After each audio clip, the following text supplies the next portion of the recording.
Okay, welcome everybody. The disembodied voice you're hearing is Pema, otherwise known as Dallas.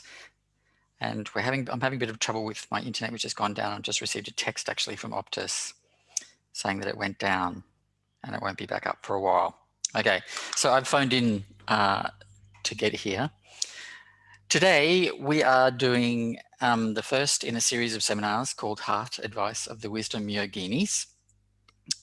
This seminar series is focused on female masters. I'll go over why in a minute. I'd just like to thank everyone for coming. First off, particularly those who've had to drag themselves out of bed at 5 a.m. in Germany. And to those of you who are new, we have a number of new people.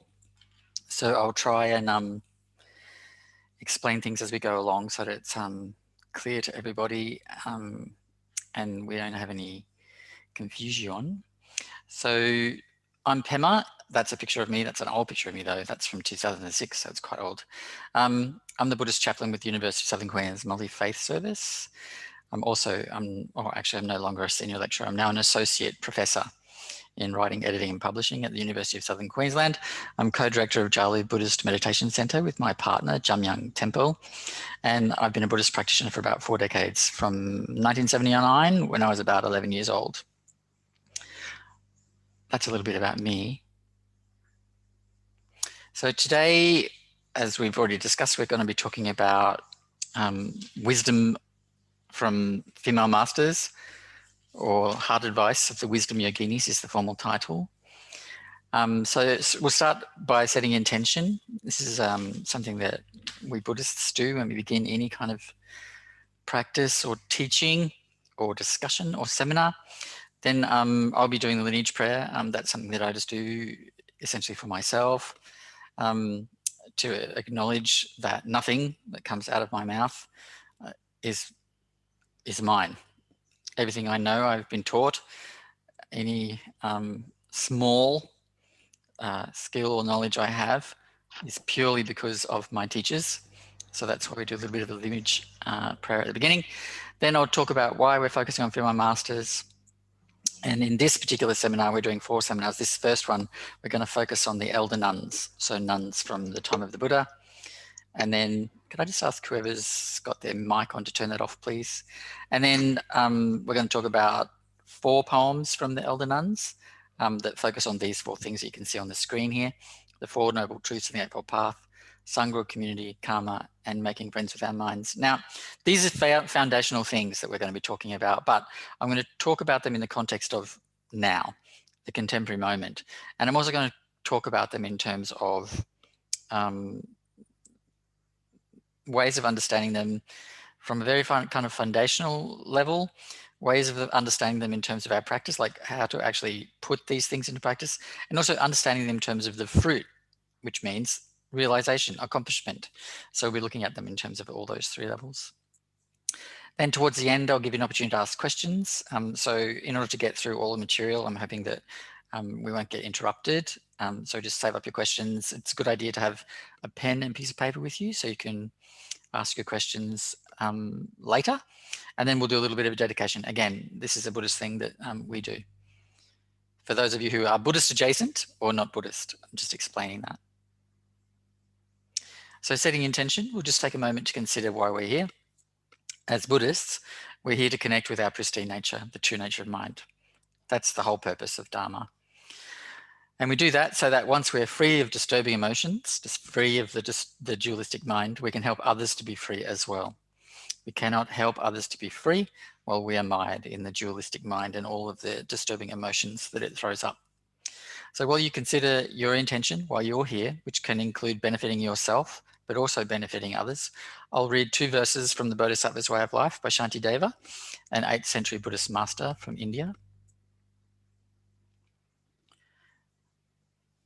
May I be a guard for those without one, a guide for all who journey on the road. May I become a boat, a raft or bridge for all who wish to cross the water. May I be an isle for those desiring landfall, and a lamp for those who wish for light. May I be a bed for those who need to rest, and a servant for all who live in need. And we'll just take a few seconds now to rest our mind, rest our body, and set our intention.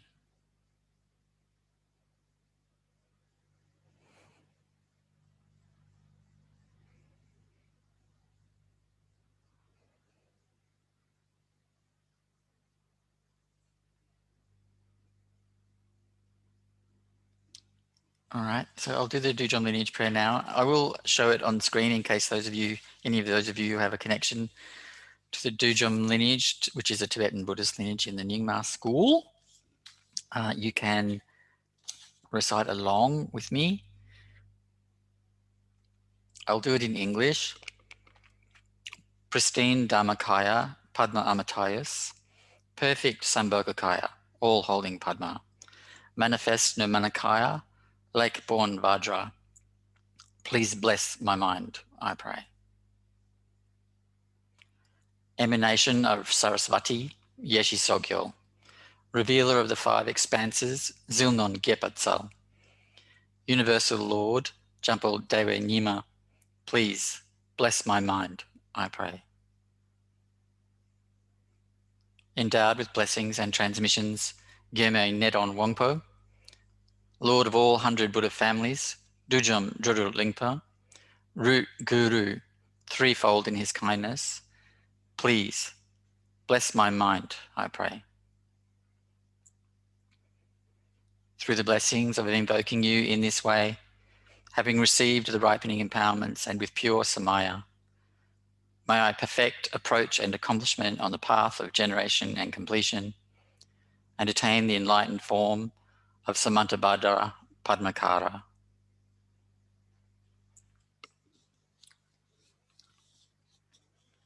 Okay, so when asked why have a whole seminar series focused on female masters, my initial response is, well, why not?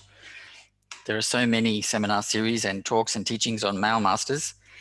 It seems only fair that we talk about the female masters, of whom there are many. But this sutra, a quote from a sutra preached by the Buddha on the total extension of the Dharma, was shared with me yesterday by Jetsama Tenzin Palmo. And I think it really tells us why a focus on female masters is important. So this sutra was preached by the Buddha when he was asked questions about how long will the Dharma or the Buddhist teachings last on earth. And so he taught about how long they would last, and then when they were coming to an end, when things were starting to fall apart, what would be important. And he says, as you probably already read by now, when the Dharma is on the verge of being destroyed, it is women who will concentrate on advancement and have the habit of performing good deeds. Men will be lazy and indolent. They'll have no use for the words of the Dharma. From the mouth of the Buddha himself. So this is really kind of important that it's recognized that we're already entering this time when the Dharma is attacked from all sides. It's beginning to be imperiled. We're already seeing that more than 60% of all Buddhist communities on the planet are women, made up of women. And it is largely women who are doing the practice, largely women who are doing the teaching outside of certain circles, particularly in the Zen space in the West. It's women who are leading that effort. This is a little bit confronting for men who have been in the big seats for a long time, but it's really important that we recognize that things are changing, but also that women have always been important in the Dharma. Women have always led in the Dharma. And when we're now living in a time when women are the majority of the practitioners, it's only right that we should focus on the teachings of women from the past, and not to the exclusion of male teachers, obviously, but because the teachings of women teachers, the teachings of women masters have been not promulgated as widely as the teachings by male teachers, by male masters. So who were the Elder Nuns?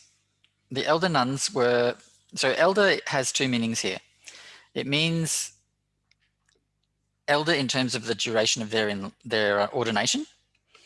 So generally speaking, to be given the it's almost like a title, Elder Nun, you need to have been ordained for 10 years.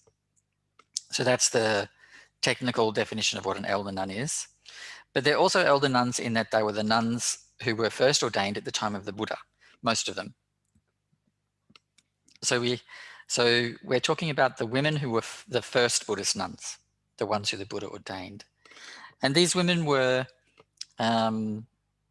revolutionary in the way the Buddha was revolutionary, but in some ways more revolutionary than the Buddha was revolutionary, than the monks were revolutionary, because women at this time, 2,600 years ago, were essentially slaves. They were the property of men. And they had, at that time and in that place, very little freedom, very little self-determination. So to join the Buddhist Sangha was a radical step, because in the Buddhist Sangha, monks and nuns were treated as equal. That has deteriorated in some places and in some cultures since, so that now nuns are not necessarily treated equally. But at the time of the Buddha, nuns and monks were treated equally. Not only that, as a monk or a nun, when you became a monk or a nun, you stepped out of your caste. India at that time was a caste system. You were born into a caste. There were high castes, low castes. And there was no migration out of your caste. So there was no upward mobility. The caste you're born in is the caste you lived in and died in. When you became a monk or a nun at the time of the Buddha, you left your caste behind and you all became equal. So the highest caste was sitting right next to and eating with and sharing the path with people from the lowest caste. This is really quite democratic and quite revolutionary. Now, women who did this were the subject of a great deal of hostility and rage from the Indian male population, which is one of the reasons why the Buddha was reluctant to initially ordain nuns. So we have to remember, at that time, the ordained needed to abandon all possessions. They needed even to abandon their clothing. So they got their clothing from the discard clothes of the deceased from funeral grounds, and they were not wearing shoes. They were not able to earn an income. They were meant to beg. This put women in very vulnerable positions at a time when they were seen as property, as seen as possessions, and seen as not quite human. So the Buddha was a little reluctant to ordain them because he didn't want to put them at risk. And this is really borne out in the poems of the elder nuns, the verses of the elder nuns that we have from them, where some of them mention the abuse they receive from the male population and the danger that they're in from the male population. Nevertheless, they got ordained. They practiced the path diligently. They wandered aimlessly, as did the men. They had no possessions, as did the men. They had no money, as did the men. They begged, as did the men. So they were totally equal in that way. So that's who the elder nuns were. They were extraordinary humans to start with. It was a great risk to become a nun at that time. You lost any protection you may have had by the social structures of the time, and you became a target for male violence. And yet they did it anyway. And it wasn't for some time before the Buddha instituted communal gatherings, because normally for at least a part of the year, the monks and the nuns were meant to live alone in the wild. So, but as things evolved, the Buddha instituted monasteries and nunneries so that they could live together and retreat together rather than in solitary situations. And that, in large part, was in order to protect nuns, so that nuns could have strength in numbers. So this is who these women were that we're talking about in the first of our series. And, you know, I don't think we can really understand how extraordinary they were. We get a sense when we think about the risks they took, the lives they lived. But when we read their words, so the verses that they put down, we get a very real sense that not only were they revolutionary, not only were they incredibly courageous, they also were realized. If you read the verses from the elder monks, it is quite inspiring. It's quite wonderful. And I read that first. Then when you read the verses of the elder nuns, it's just mind-blowing. It shows that human beings have, and women have used the path to become enlightened from the very beginning. So from the very beginning, there are realized women, and it's profound. It's profound. When you read the verses of the elder nuns, you know, I challenge you not to be moved and inspired. It's incredible. Not because they're women, but because of the quality of their realization, which shines through the words. When you read the verses of the elder monks, there's one or two that really have a light, you know, but mostly there's quite a lot of ruly, discipline-y, extreme sporty type approach to meditation. You know, it's it's not quite the same. They're wonderful, yes, but still not quite the same as the verses of the elder nuns, which really their realization is actually in full display in those verses. So the verses I've been talking about, where we hear the voices of the elder nuns, is called the Taragata, or verse, I think I'm saying that right, or verses of the elder nuns. It's a collection of short poems by women who were elder Buddhist nuns, and I've explained they were women who were ordained for about 10 years, but also, you know, from around the time of the Buddha. The poems are a compilation compiled over a 300-year period, with some dated as early as the late century, since 6th century BCE. So that's the time of the Buddha. The verses contain the wisdom of fully realized beings and cover the entire gamut of the Buddhist path. We're just going to look at 4 poems that cover these things: the Four Noble Truths, the Eightfold Path, Sangha, which is our word for the Buddhist community, Karma, and Befriending the Mind, or meditation. I chose these because they were stark examples of the down-to-earth, practical, but also very insightful approach of the nuns in the way they practiced and taught. So one of the things that comes out very clearly in the Taragata is that these nuns were sharing their wisdom with each other. These verses are evidence that from the early days of Buddhism, the first couple of 100 years, and even from the time of the Buddha himself, nuns are teaching the Dharma. So this is really important, because we have over time a situation where monasteries and monks have become ascendant, and nuns in some places were not even given an education. They essentially acted as servants of the monks, which of course is appalling. But we see that this is an aberration. These verses, which are among the oldest texts from Buddhism, show us that at the time of the Buddha, women were teaching Dharma. They had an equal place as monks. It's important to get our heads around that. Many of you are women, obviously. So you'll be going, duh. Of course women are able to be practitioners. Of course women are able to teach the Dharma. But there has been a patriarchal hijacking of the institutions of the Dharma in some places and at some times, which has meant that women have become marginalized. So it's really important that we understand that there is an unbroken history of women as masters, women as profound, realized practitioners, and women as courageous, disciplined students. This is really important. It's unbroken.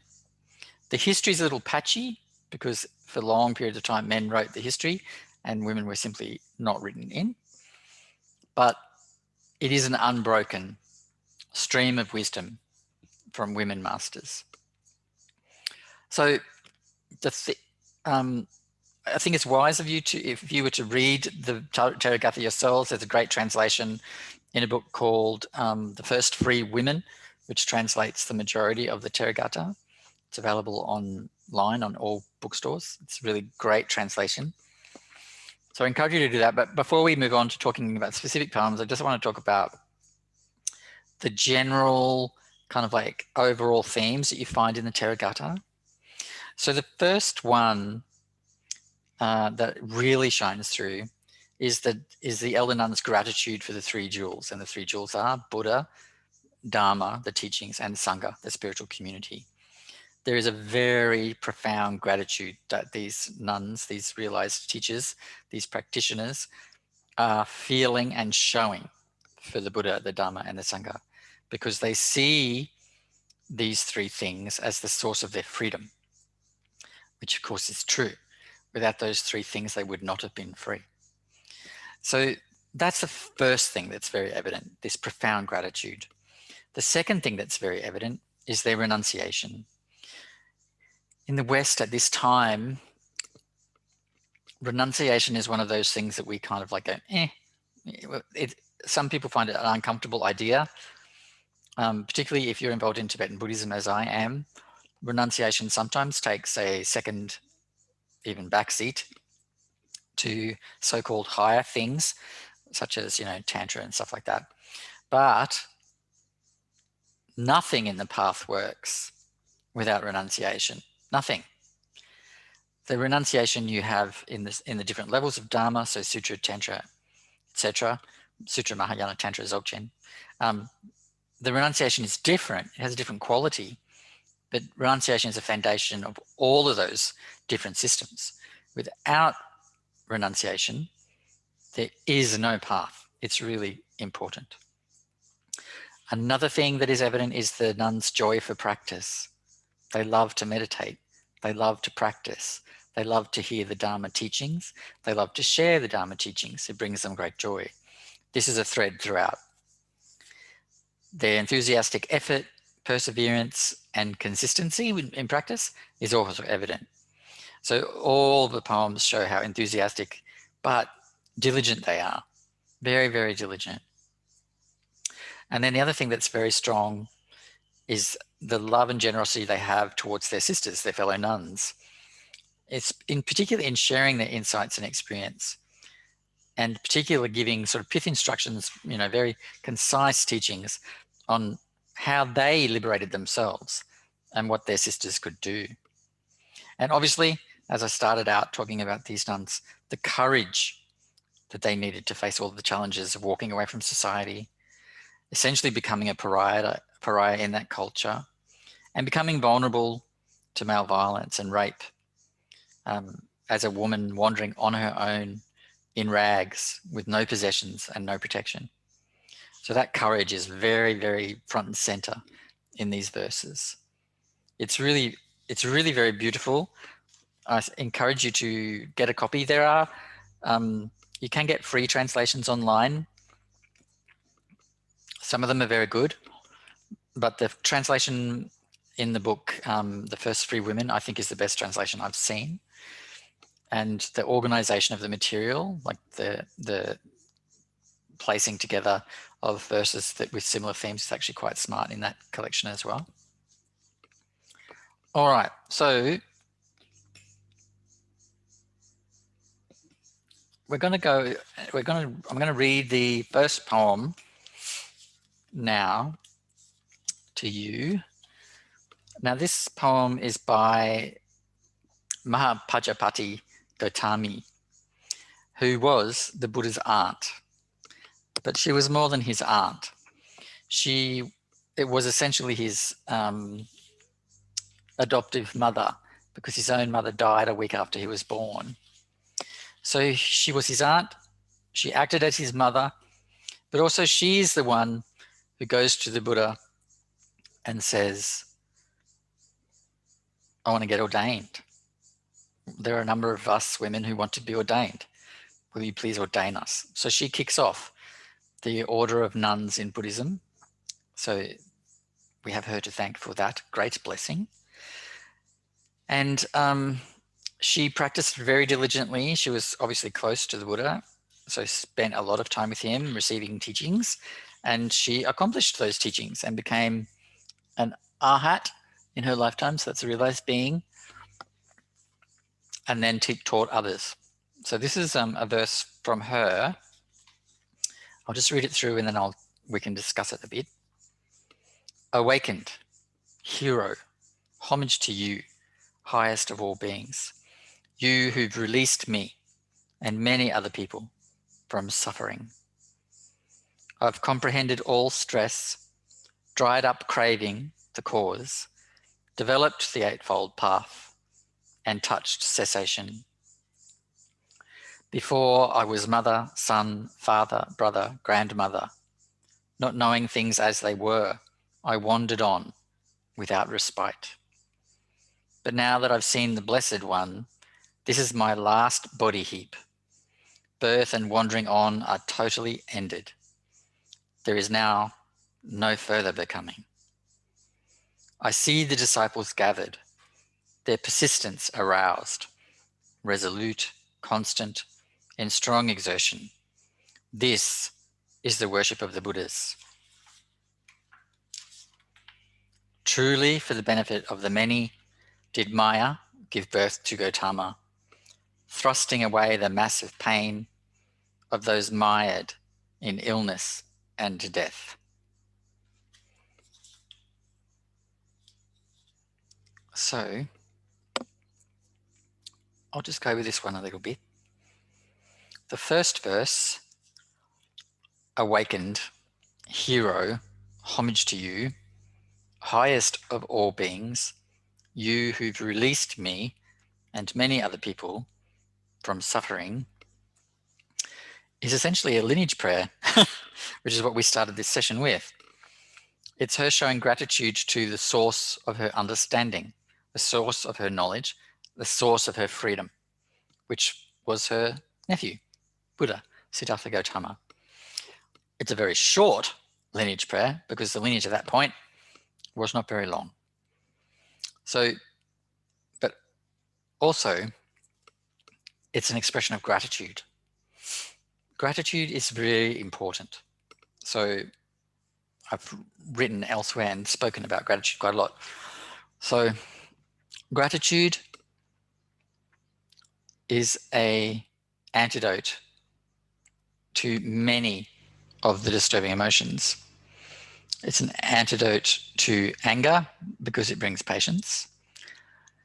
It's an antidote to pride because it brings humility. It's an antidote to boredom because it brings joy. It's an antidote to greed because it brings a feeling of having enough. So gratitude is really very important. And Mahapajapati Gautami, Buddha's aunt, she opens with this expression of profound gratitude, signaling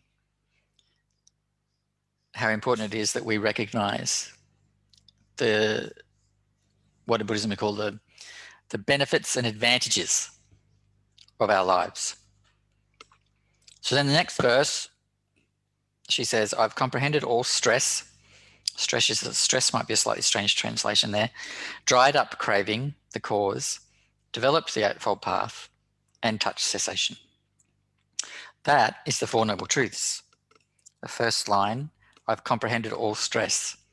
That's the truth of suffering. So you can see on the screen there, number one, the truth of suffering.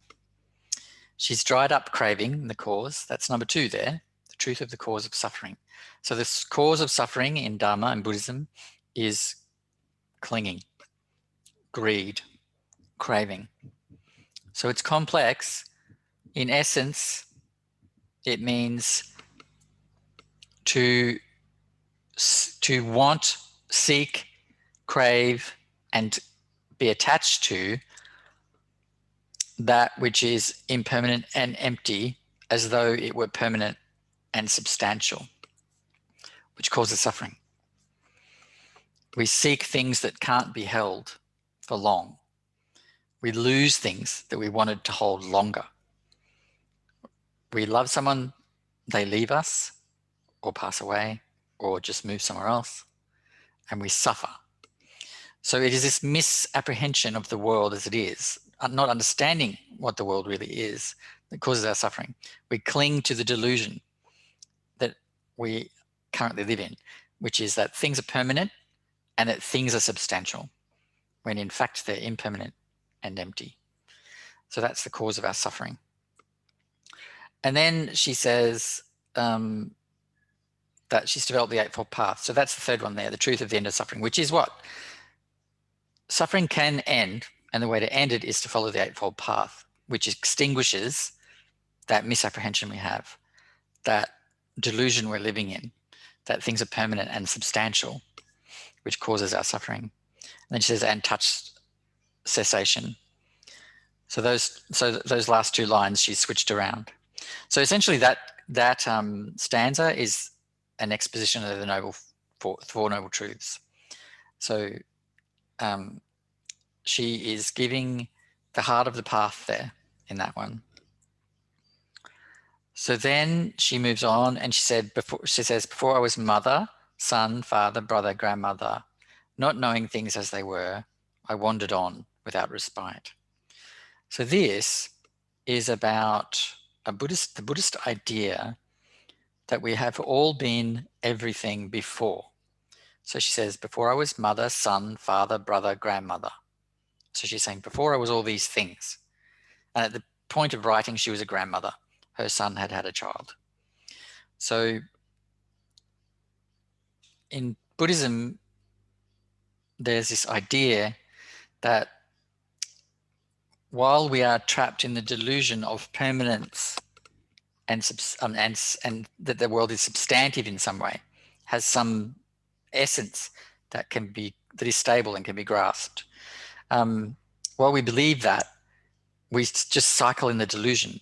So there's birth, life of delusion, death, rebirth, another life of delusion, death, rebirth, yet more delusion, death. So that's called the round of samsara. Birth, living in misery, death, birth, living in misery, death. So she's saying here, and there is this idea in Buddhism that we've all been, because of that, we've been cycling in that misery forever, literally forever. And so in that time, we have been everything. We have been a mother, a son, a daughter, a father, a brother, a grandmother, a grandfather. We have also been a kitty cat, a birdie, an insect, a lizard, a snake, an electric eel. We have also been a saint, a great yogi or yogini, a king, a queen, a murderer, a psychopath, a villain. We've been all these things, every single one of the things we've been, which, of course, means how can we judge? We have been everything. We've been kings and queens and murderers and psychopaths. We've been ants and kitty cats. How could we treat any of those beings as somehow inferior to ourselves or as not equal to ourselves? How could we judge those who currently are presenting as a psychopath or an ant as somehow different to us, as somehow not worthy of compassion, as somehow not trapped, somehow to blame for their situation, not to somehow, to blame for their situation, rather than the fact that, like all of us, they're just cycling in this misery.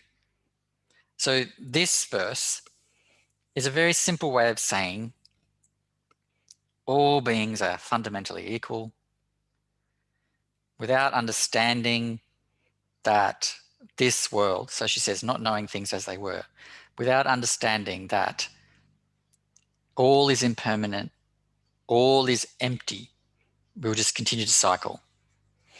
So here she's saying something quite profound, which is, so she puts two things together: the total equanimity of all beings and the importance of taking to heart impermanence and emptiness. So it packs a punch, that verse. The next verse, but now that I've seen the Blessed One is the Buddha, This is my last body heap. Birth and wandering on are totally ended. There is now no further becoming. So in Buddhism, when you die, there's a period after you die, after this life, after this body dies, of what they call becoming, in which you're projected into your future existence based on your karma.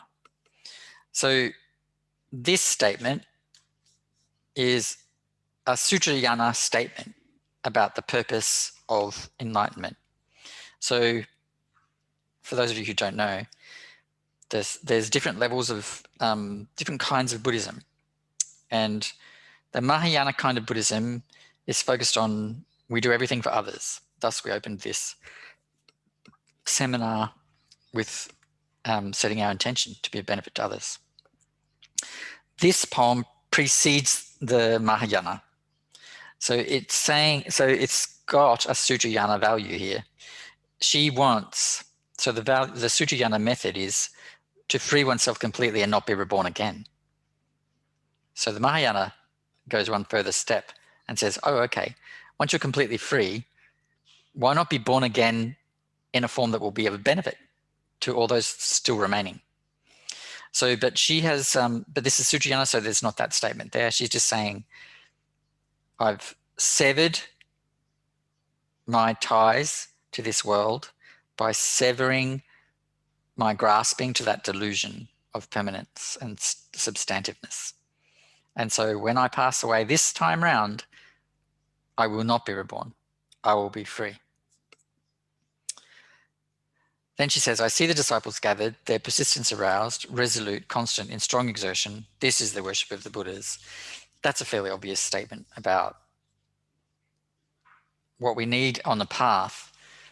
We need persistence, we need to be consistent, and we need to exert ourselves. So in the same way that that quote from the sutra about the time of extinction of the Dharma says, men will become indolent and lazy. Already at this early moment in Buddhism, it's clear that to practice the path, you need persistence. You need to be resolute. You need to exert yourself. So this is not about making it a extreme sport. You know, meditate for 10 days in a row without stopping. That's a surer way to make yourself nuts than any other. We should approach things with gentleness, but consistently and persistently. So a gentle approach is not in contradiction to persistence and consistence. You can be persistently gentle and consistently gentle. And that's what we need. We need to be really persistent, resolute, consistent, but with that soft touch. So not treat meditation as an extreme sport, be gentle towards ourselves, towards our object of attention, towards the process itself, be kind to ourselves. The same with everything. Always this persistent gentleness, consistent gentleness. That's really important. And then the final verse is, truly for the benefit of the many, did Maya give birth to Gautama, thrusting away the mass of pain of those mired in illness and death. So here's a statement about the fruit. So what does the Buddha promise in number 4 there, in number 3 there, in the Four Noble Truths, the truth of the end of suffering? The promise of Buddhism is that if we're persistent and consistent, we do the practice, we sever our attachment to the delusion of permanence and substantiveness or solidness of reality,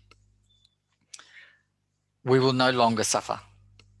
So this means the dualistic mind is at the heart of this, right? So the mind that sees self and other, here and there, then and now, all those sorts of divisions, that mind is what clings. So to sever our clinging, to sever our, sometimes clinging is translated as desire, which I don't think is a great translation. But to sever our clinging to things, including ourself, our idea of ourself as permanent and lasting, our idea of ourselves as somehow substantive, as somehow stable and solid. To sever that, we need to quieten the dualistic mind, which is the self. So the dualistic mind, thoughts, feelings, and sensations, is the heart of the problem.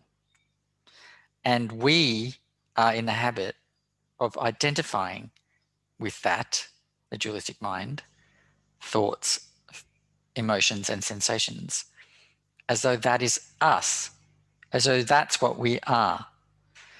However, we are not at all that. We are far more than that. So when we talk about mind in my tradition, we talk about it in terms of there are these in a state of suffering, or in a state of samsara, there are two elements to the mind. There's a dualistic aspect, which we just call sem, or in Tibetan, or mind. And then there is the aspect of mind that is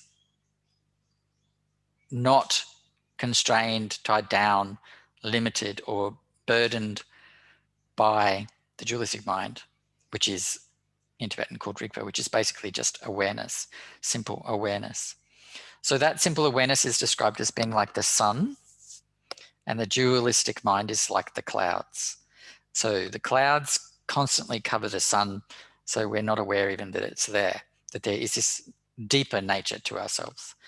But when we sit in meditation, the dualistic mind quietens down and the clouds pass, and then the sun is there. And then the fantastic thing is, not only can we see the sun, but we can feel its warmth. So it's a very different experience. So our ultimate nature, or Buddha nature, Rigpa is another word for Buddha nature.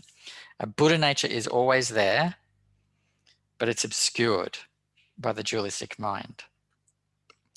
And so when that dualistic mind is washed away, there's no grasping to things. There's no grasping to the idea that thoughts, sensations, and feelings are ourselves. The self, what we call the self, passes like clouds. It's gone. But there is something, and that scares a lot of people, because they think, oh no, you know what, that's like, they equate that with death. The absence of a self, many people equate with death, and that's scary. Extinguishment, that terrifies them. But actually, it's like, it's like preferring a madhouse to a paradise. The things cannot be compared. So the ultimate nature, our ultimate nature, the true nature of our mind is another way they put it, Buddha nature. When that is revealed, uncovered, whatever words you want to use, our experience is totally different. There's no emotional suffering.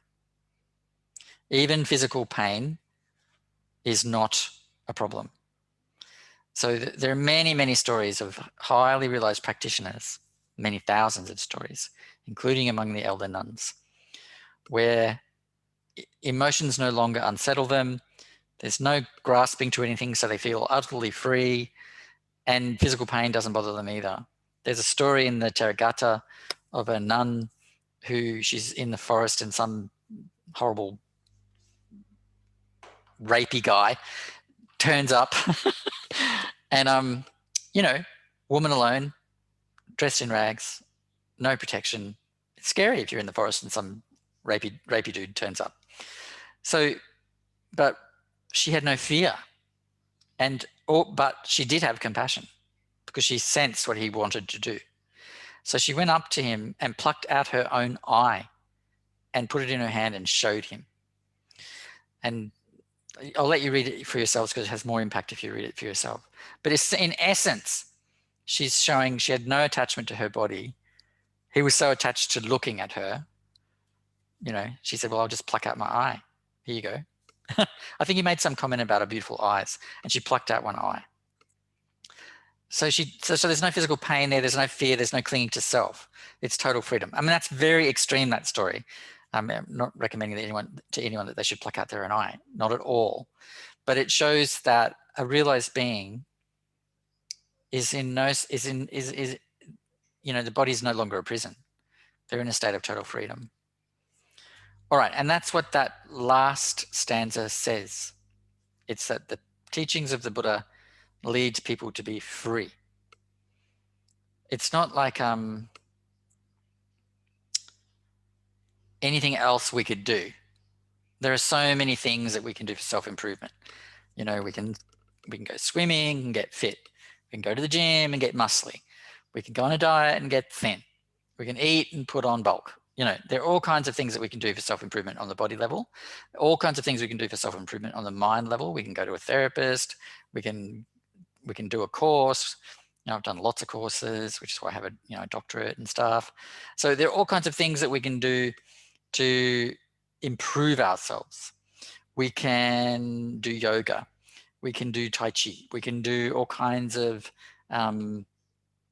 supposedly spiritual things, you know, like I can't think of any obvious examples at this point, but none of them are actually going to free us of the dualistic mind. Many of them put another wall around the prison. The more we invest in our own well-being, like making ourselves thinner, making ourselves bigger, making ourselves more muscly, making ourselves less muscly, making ourselves fitter, making ourselves smarter, making ourselves richer.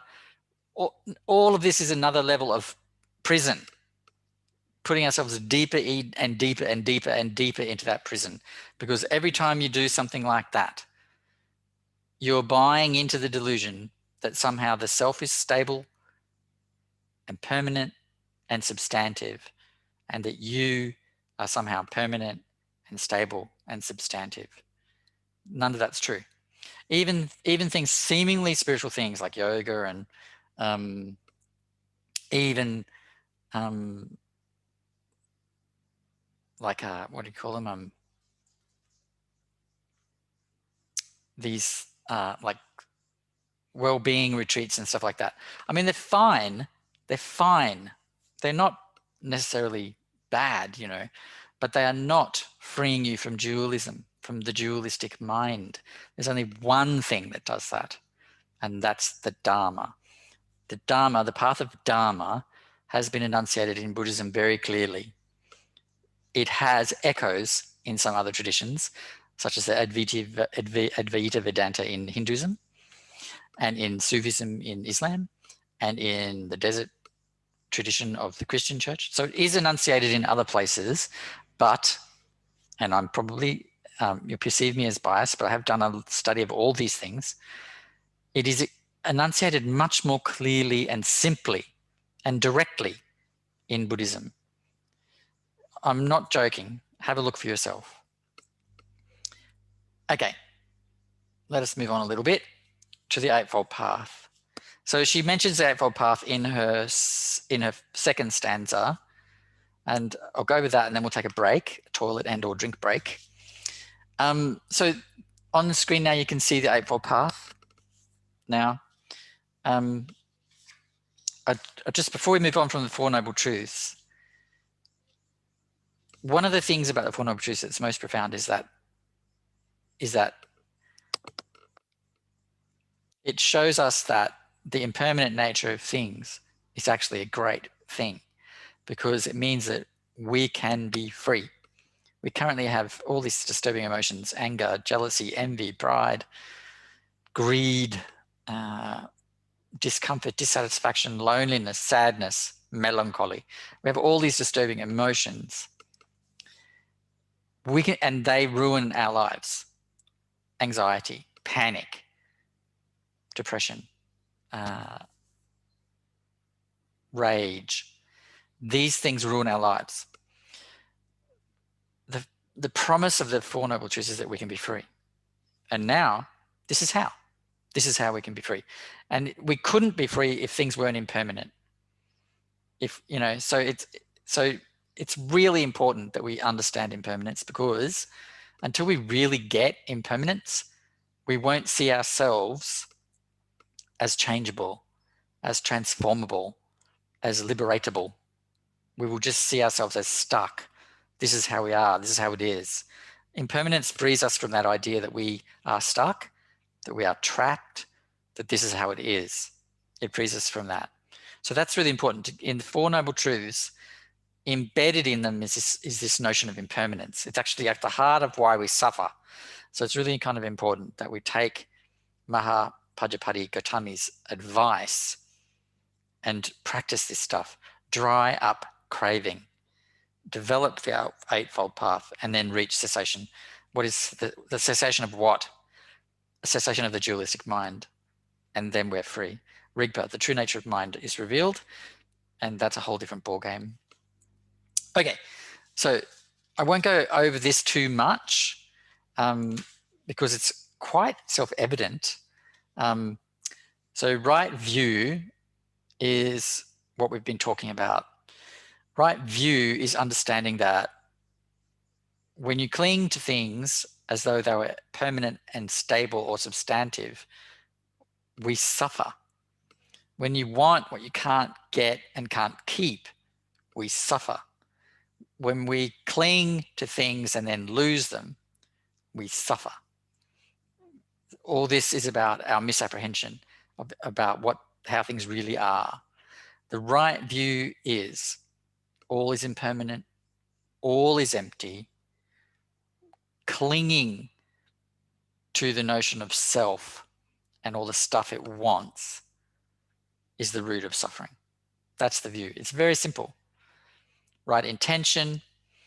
So this one is a little bit more tricky, right? Because it depends on the Buddhist tradition you're in, the Buddhist pathway you're on, because there's more than one. But basically, right intention is to do all things in order to liberate oneself and others from suffering. That's a Mahayana view. So, but it's standard. Fundamentally, everything you do should be motivated by the desire, which is a healthy desire. There are a couple of healthy desires. One healthy desire is to be free from suffering and achieve enlightenment.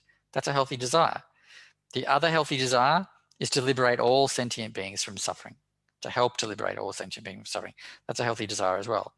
All other desires are unhealthy. They'll just lead to suffering. Okay, so that's the right intention. Everything we do is about getting free and getting others free. Right, so that's in the space of wisdom or knowledge. Then in the space of sila or ethics, right speech, right action, right livelihood. Now, right speech at a time when we didn't have books and movies and Netflix and the internet, this one was about the primary means of communication, our talk. But we can extend right speech to right texting, right sexting, right video chatting, right filmmaking, right news writing, etc., etc., etc., right communication. Okay. Now, there's a very simple strategy here. I mean, each of these is broken down in depth by Buddhist scholars, but we don't really need to do that. Right speech is simply don't use your modes of communication to harm others. Do the opposite. Use your modes of communication, including your voice, to help others. It's really simple, profoundly simple. But the interesting thing is, when we do that, the practice of right speech becomes a mindfulness. So we stop saying nasty things. I mean, right speech includes, not using obscenities, not gossiping, they really do unpack it quite deeply. But at the heart of it is, don't harm others with your voice, with your modes of communication. Help others with it. Hold them up. Support them. Sometimes that means being silent so they can speak, so they can communicate. So really it's just about making sure that whenever we communicate, we're communicating for the good. We're communicating in a way that supports and helps others, not harms them. Okay? So obviously things like calling people names, slandering people, gossiping about them, these things are not cool. They're not cool at all. And our meditation ability, our ability to sit and meditate, which is the only thing that will free us from the dualistic mind. It's the only thing. There's nothing else. just meditation will do it. As we practice right speech, these ethical modes, our meditation faculty actually strengthens. It's like they're related. By being mindful of what we say and how we communicate, we're developing our meditation muscle because we're being mindful. We're focusing on it. We're paying attention.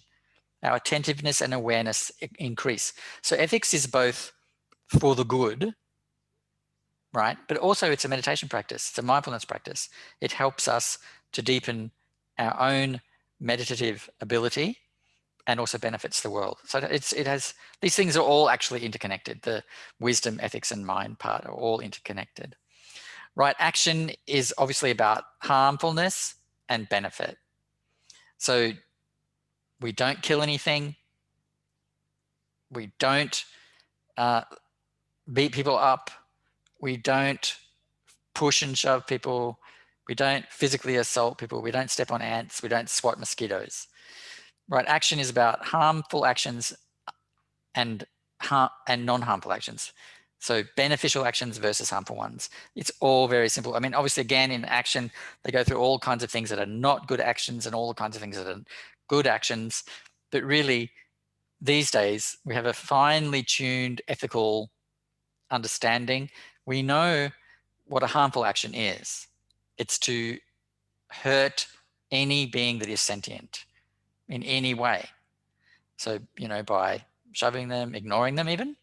Sometimes an action can be passive, ignoring them, giving them the silent treatment if they'd annoyed us, excluding them from things like not inviting them to parties, stuff like this. So if our intent is based on something like our jealousy, our envy, our discomfort, our dislike, then that's not a right action. If our intent of not inviting them to the party is that they have a drinking problem, and if they're at the party, they're likely to drink, that's a beneficial reason to exclude someone from a party, you know, or you know that there'll be someone there who's likely to be mean to them, and you can't not invite that other person. Sometimes things are a bit complicated. I personally would not invite the nasty person and invite the good one, but anyway, sometimes you can't because, you know, you're not in total control. So it's all about questioning. If I do this thing, is it going to help others or myself? Helping oneself is fun too. Or if I do this thing, is it going to harm others or harm myself? Very simple.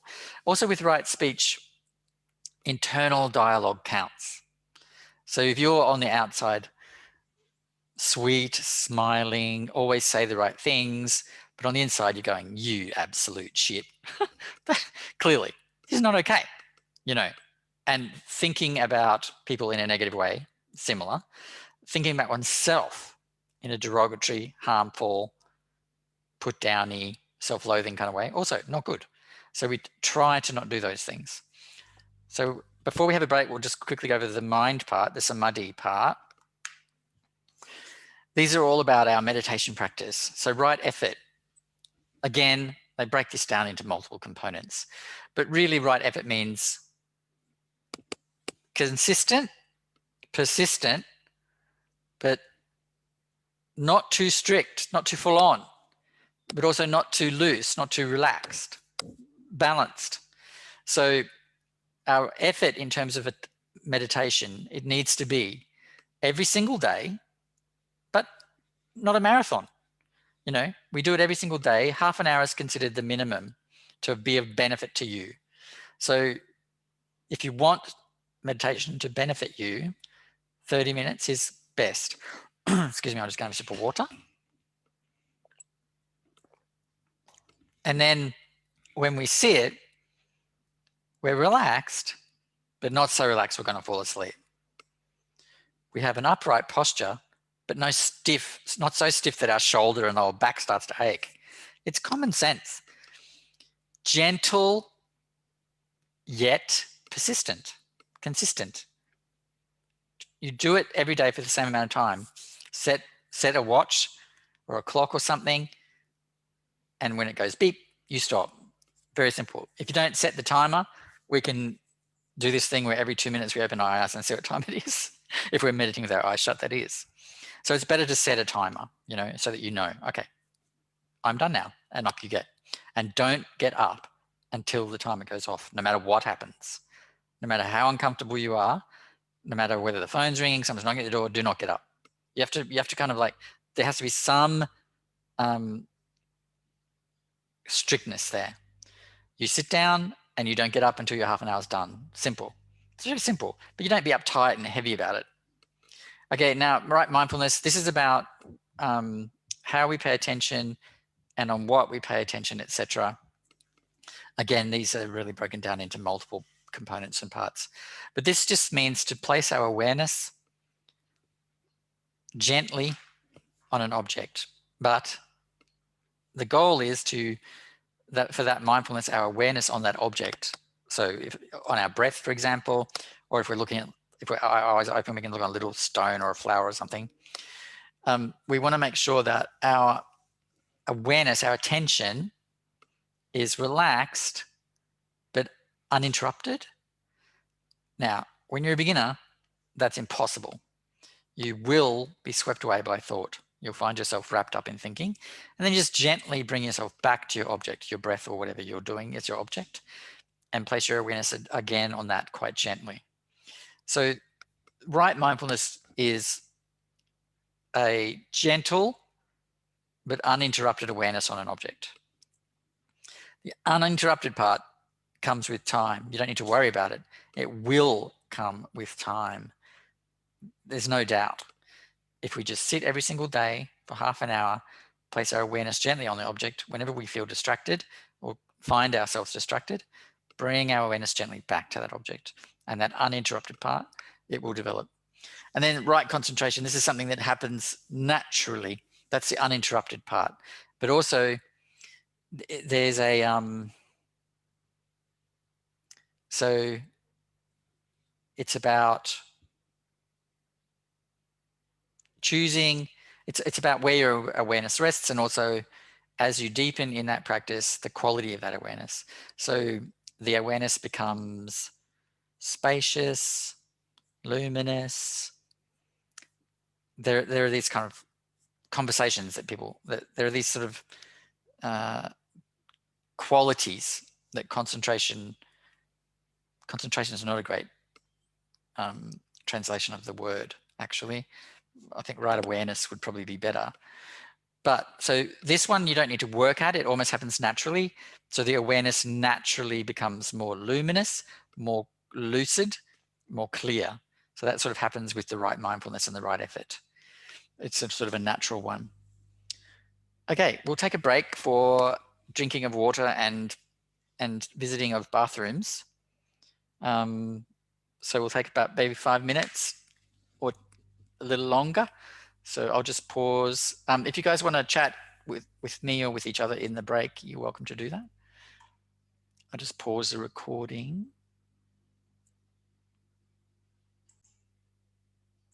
Okay, so we've gone over the Eightfold Path a little bit and had a little bit of a break. So now I want to move on to the next poem, which is actually anonymous from the Elder Nuns. And it's about Sangha, or the community, the Buddhist community. And the picture you see on your screen now is the Buddha with the halo.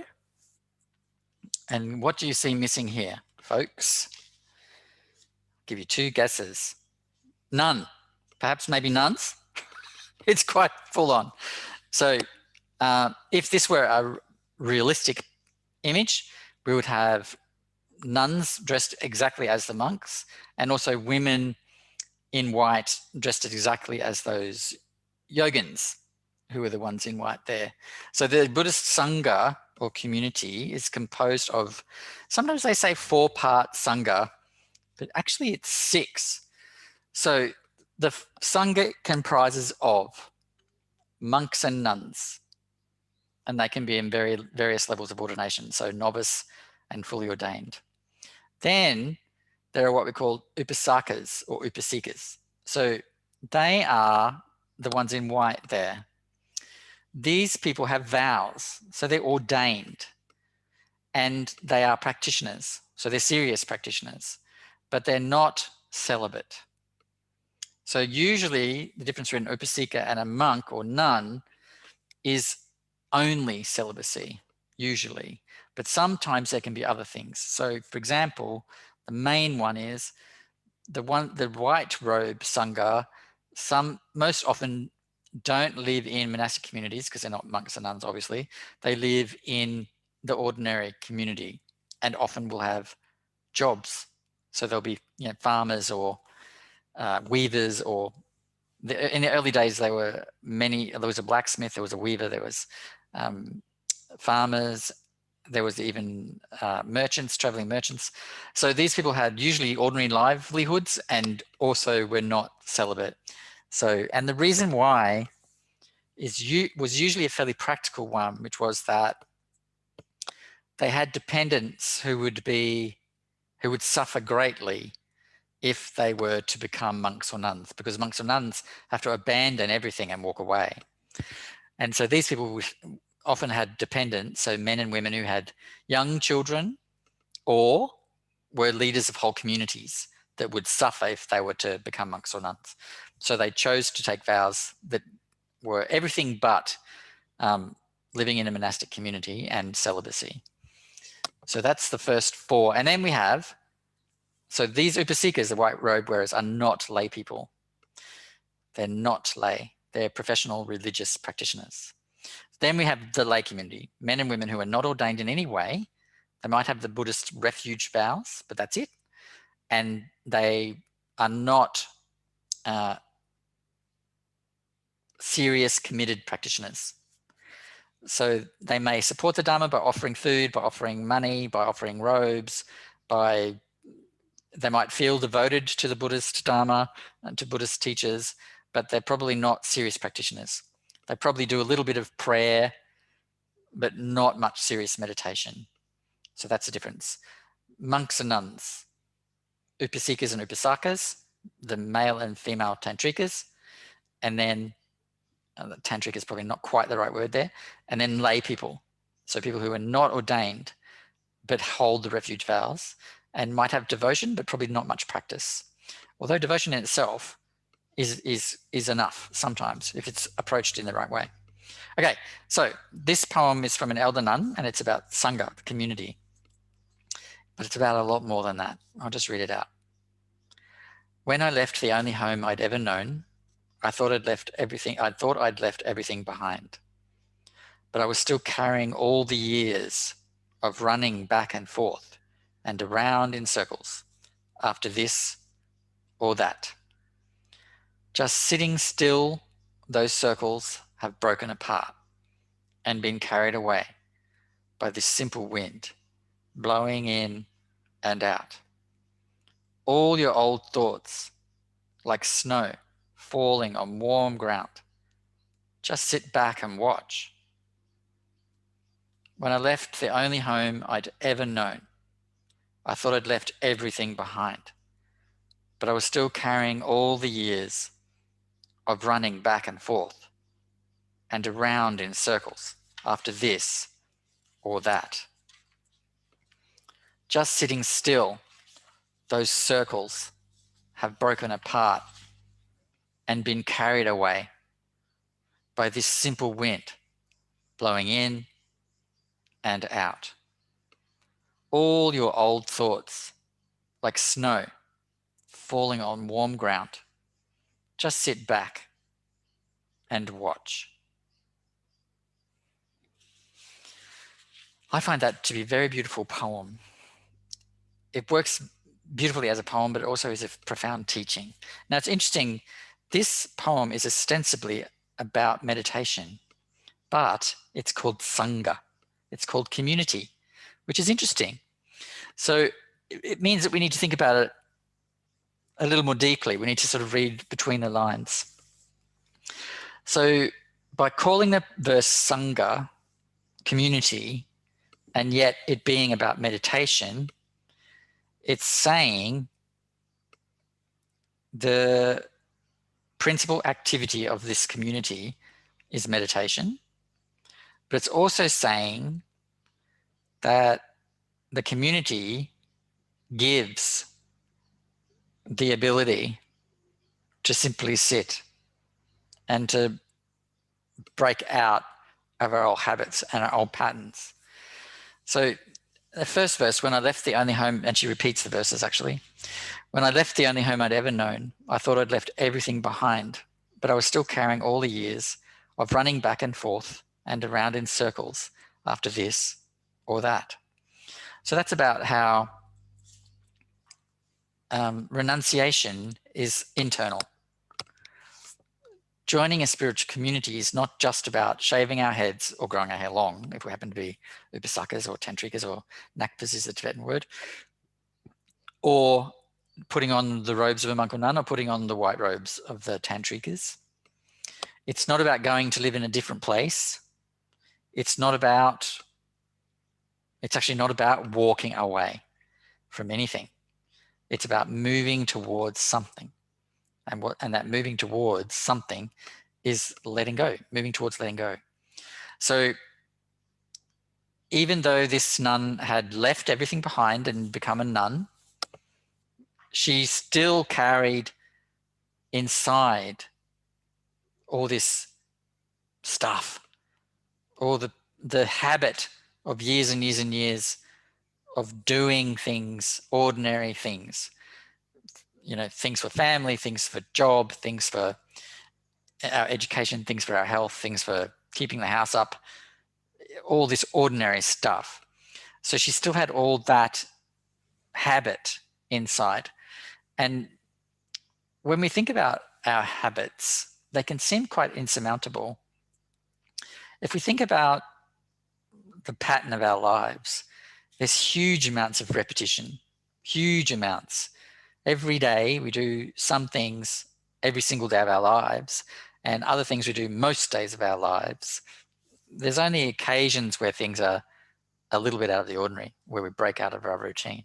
Even going on a holiday becomes like a pattern. You take a holiday, if you're lucky, each year if you're lucky. You don't necessarily have to go anywhere, but you take time off work.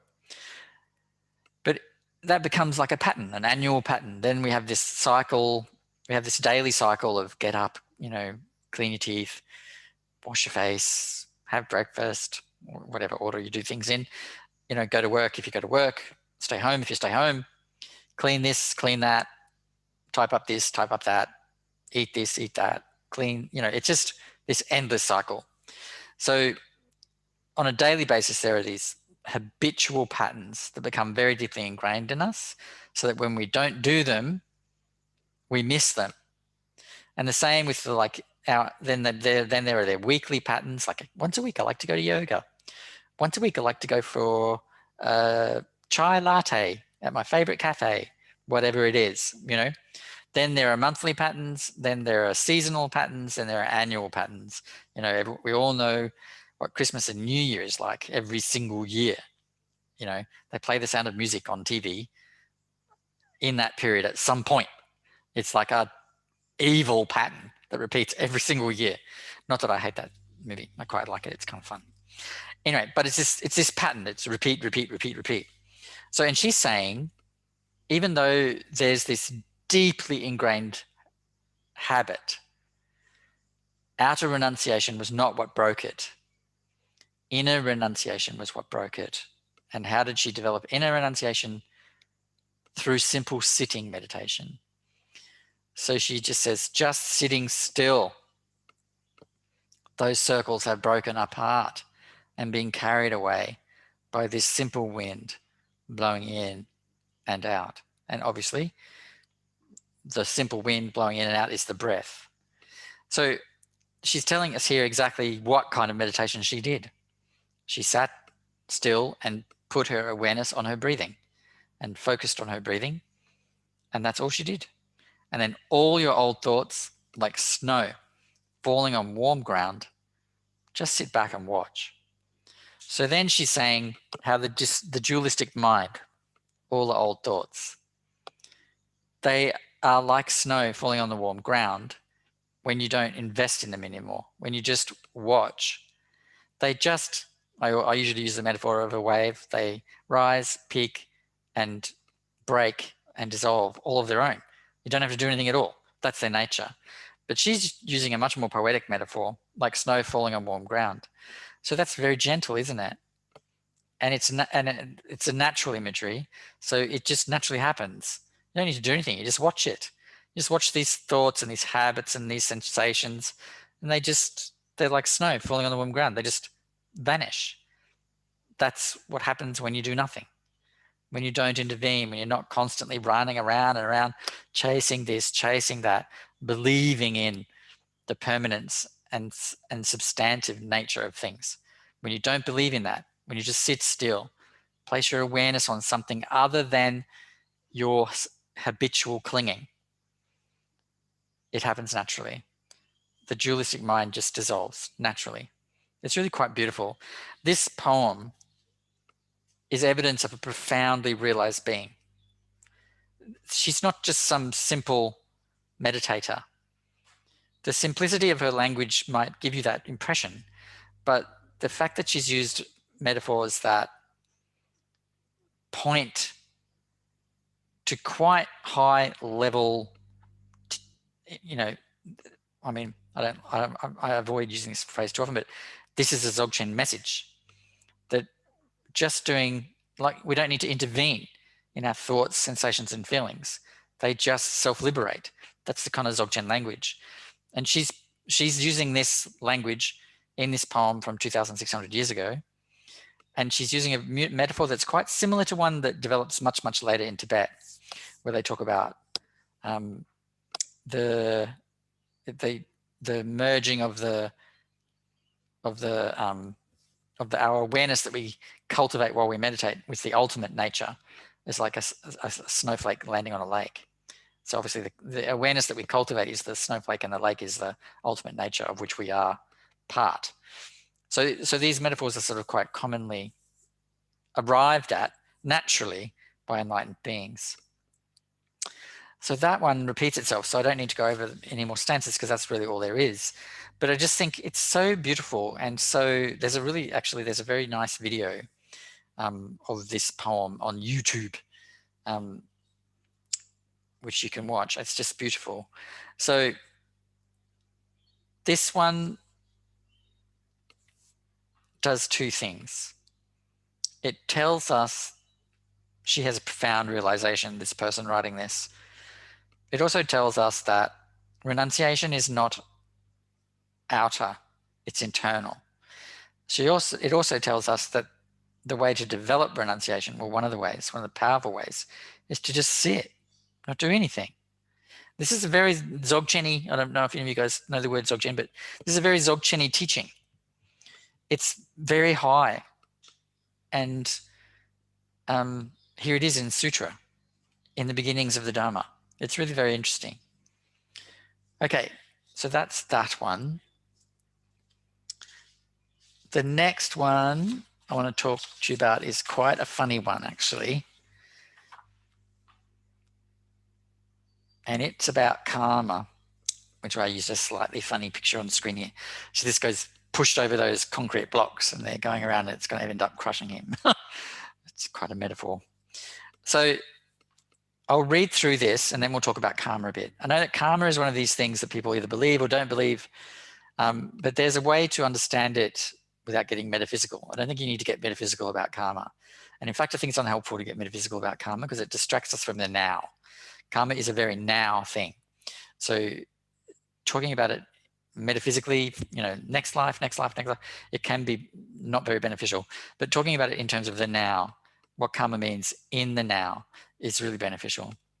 Anyway, so this one's by a nun called Punnika, Punnika. And it's in the form kind of a dialogue. So it's a little bit like a Greek dialogue in that way. And Punnika is a nun. And but before she was a nun, she was a servant for a wealthy mistress. And one of her main jobs was to carry water from the well or the water source back to the house. So that's just a bit of background. So Punnika says to a Brahmin. Now the Brahmin caste is the highest caste in Indian society. It's the priestly caste. So you have to be a Brahmin to be able to be a priest. It's also the caste that receives all the offerings, all the gifts of money and wealth. And they do all the ceremonies around weddings, births, and deaths. So they're very important, and they're considered to be very pure. Punika is obviously not a Brahmin. She's a servant of a lower caste. So Punika says to the Brahmin that she encounters at the water source, I'm a water carrier, cold, always going down to the water, from fear of my mistress's beatings, harassed by her anger and words. But you, Brahmin, what do you fear? That you're always going down to the water with shivering limbs, feeling great cold. The Brahmin replies, Punika, surely you know. You're asking one doing skillful karma and warding off evil. Whoever, young or old, does evil karma is, through water ablution, from evil karma set free. Punika replies, who taught you this? The ignorant to the ignorant. One, through water ablution, is from evil karma set free. In that case, they all would go to heaven, all the frogs, turtles, serpents, crocodiles, and anything else that lives in the water. Sheep butchers, pork butchers, fishermen, trappers, thieves, executioners, and any other evildoers would, through water ablution, be from evil karma set free. If these rivers could carry off the evil karma you've done in the past, they'd carry off your merit as well, and then you'd be completely left out.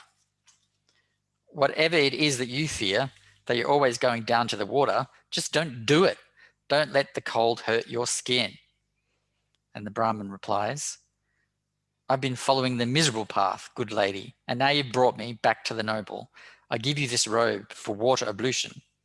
And Punika says, let the robe be yours. I don't need it.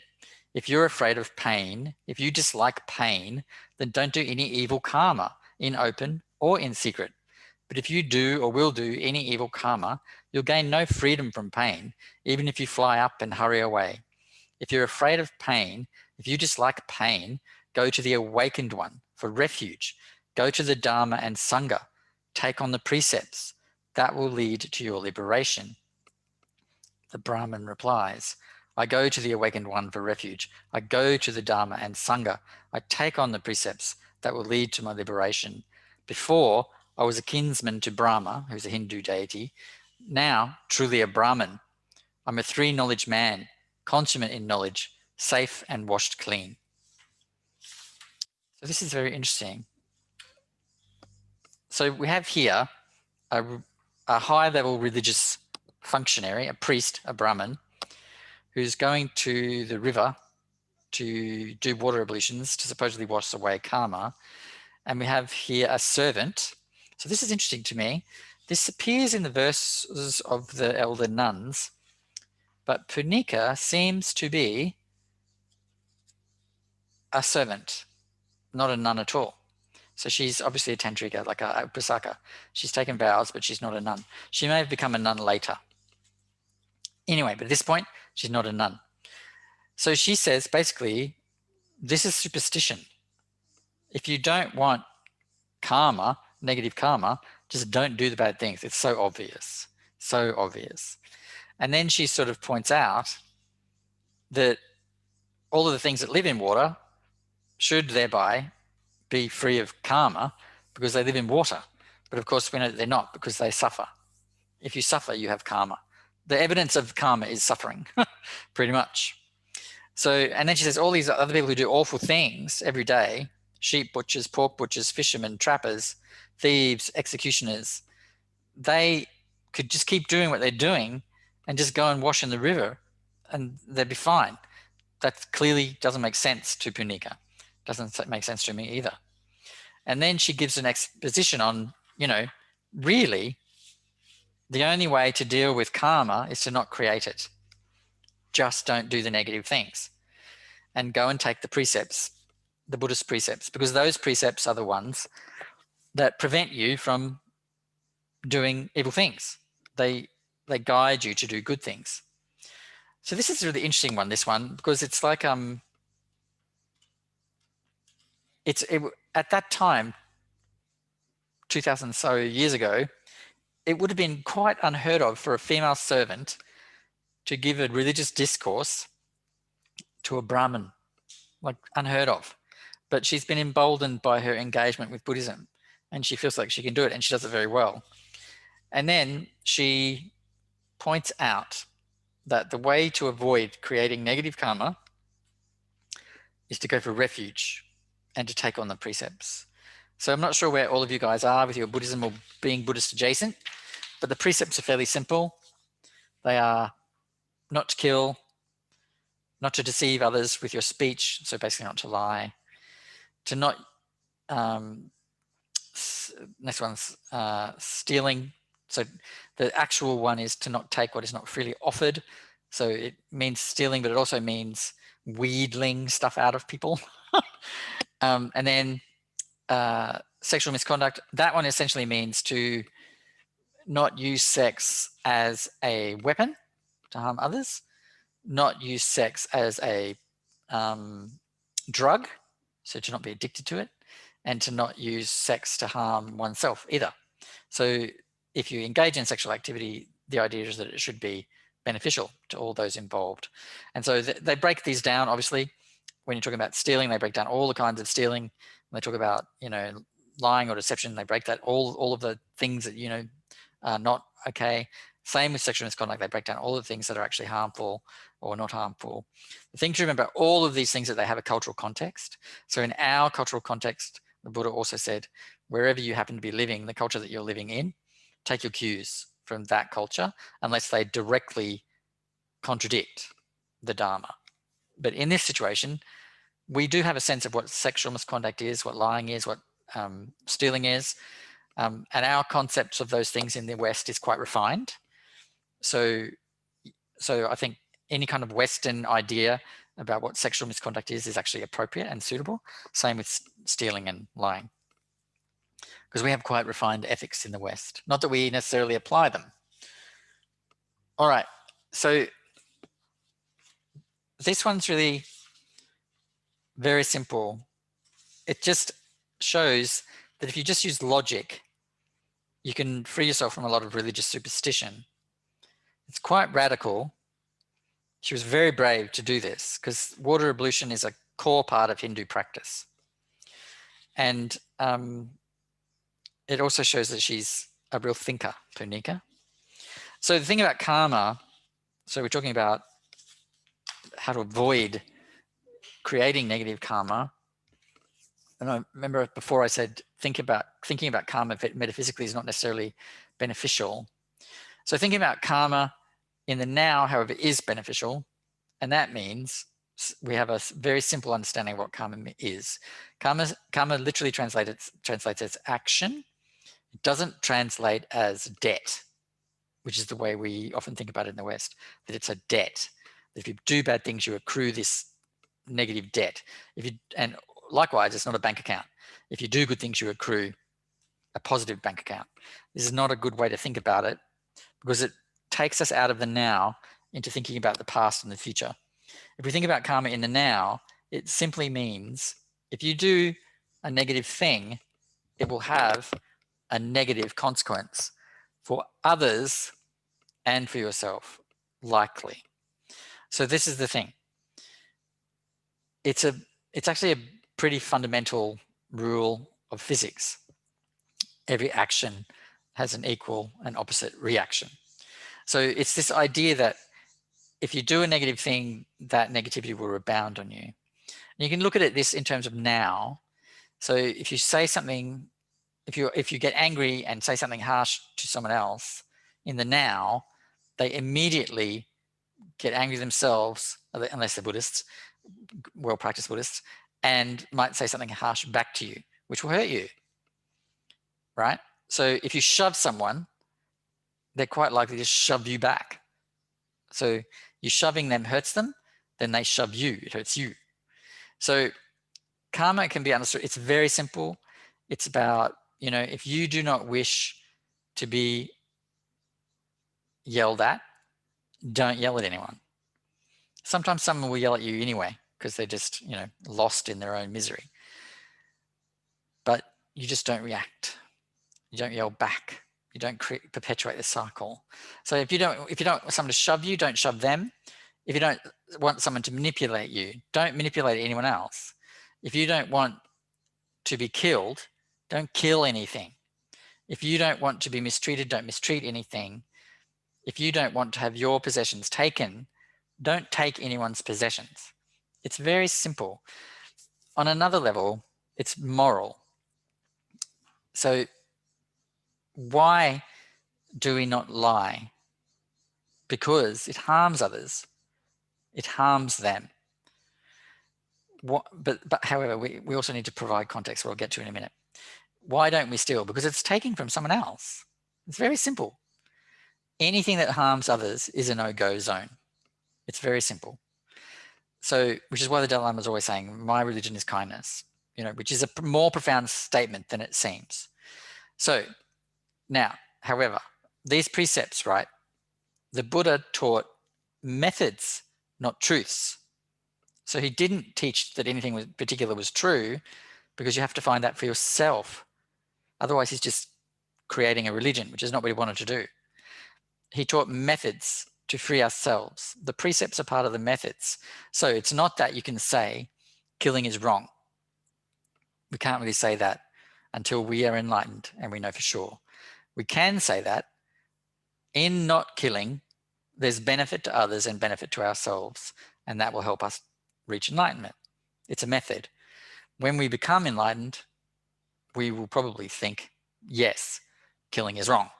But until we get there, we have to treat it as a method. So, but the Buddha taught context, because these things are not like hard truths in themselves, they're methods. So once, there's a story, once he was meditating in a forest, a deer ran through the clearing. He took note of the deer, watched the deer run in the other direction. Then from the same direction that the deer had come from, a hunter came into the clearing and said, "Oh, did you see where that deer went?" And the Buddha directed him in the wrong direction. So the Buddha lied to save the life of the deer. So in Buddhism, the benefit of others always outweighs anything. So if it says, don't steal, but if you steal a gun from a murderer, he or she is not going to kill someone, then yes, steal the damn gun. If someone is hunting an animal and you know where the animal is and you are asked, tell a great big fat lie. Because the life of the sentient being, the harm that will be caused on the sentient being has to be avoided. So all of these things are contextual to harm. It's all about harm. So likewise, if being sexually promiscuous somehow was a benefit for you or others, then okay, fine, go for it. But you can't be fooling yourself.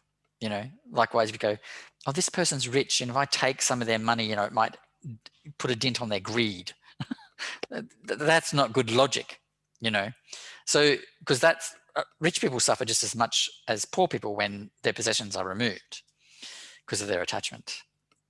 So whenever we're looking at these precepts, we're thinking about them in terms of this is a training to increase my mindfulness, to increase my awareness, to increase my ability to achieve enlightenment, but also these things are a benefit to others.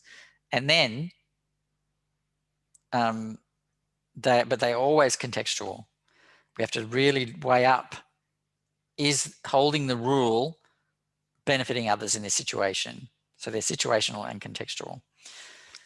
So that's the thing. And the thing about karma is that only an enlightened being can see what the outcome of an action is.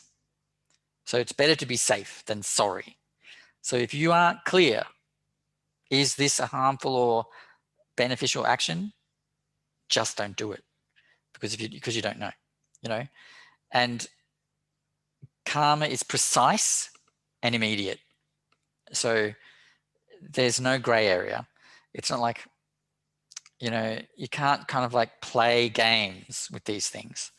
It is wrong to burn someone's house down. It harms. It's clear. It's very clear.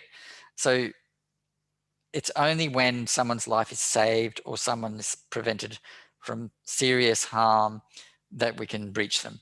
because we don't know what the outcome will be really. So to play safe, we just don't breach them unless it's very clear. Alrighty then. Now, if you believe in reincarnation and you believe in karma as a metaphysical thing, that's fine. Lots of people do, lots of people don't. So if you believe in karma as a metaphysical thing, it means that when you pass away, your new form, your new life will take on the quality of the habits that you engaged in this life. So karma is also habits. So if you believe in reincarnation, if your habit in this life was to be miserly, in your next life, you're likely to be poor. If this is an interesting one, if your habit is to be generous, the Buddhist belief is, and I don't know if I buy this one, but in your next life you'll be beautiful. So so there's apparently a payoff for all of these things, but usually I believe it's just the habit of the mind is replicated. So if you're miserly in this life, you'll be miserly in the next. And what's the quality of a miserly mind? It's not the sort of non-spending. It's the feeling of not having enough. It's feeling impoverished. So that feeling of impoverishment might manifest in terms of actual poverty. So this is why we don't do naughty things. Okay. Now,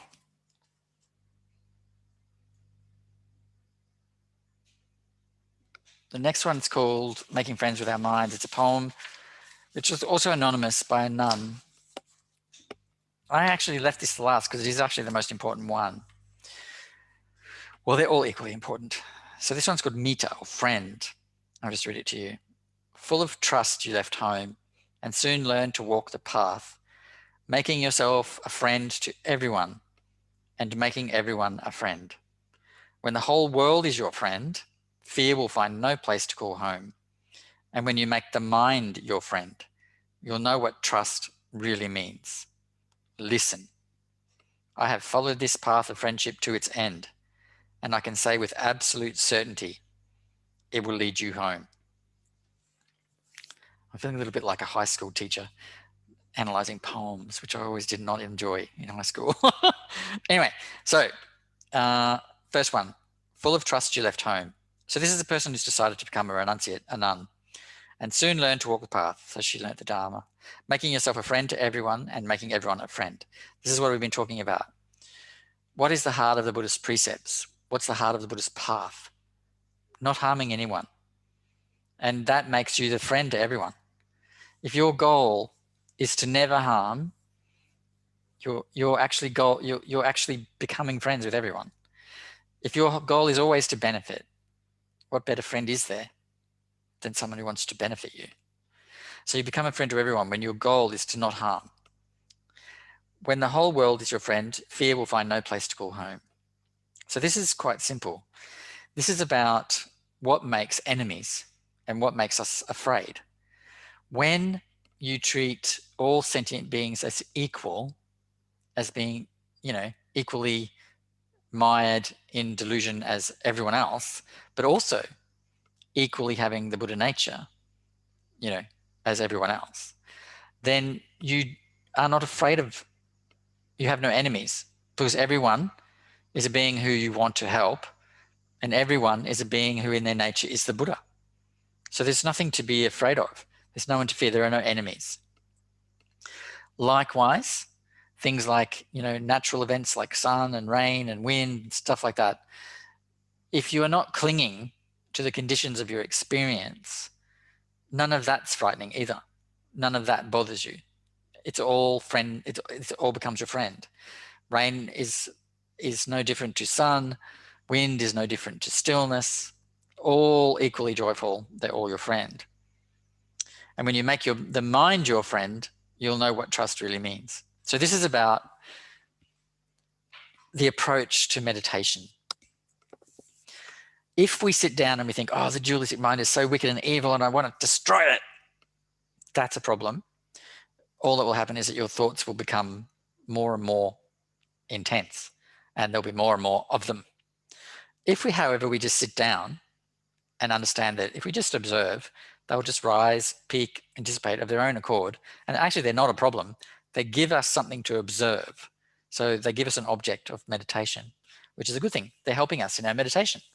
So then all of the fear, all of the anger, all of the jealousy, all the pride, all of the hateful thoughts that pass through the mind become our friends because they become the objects of our meditation. They become the things that we're looking at, which deepens our meditative ability, which means they're helping us. Everything that arises in the mind is helping us.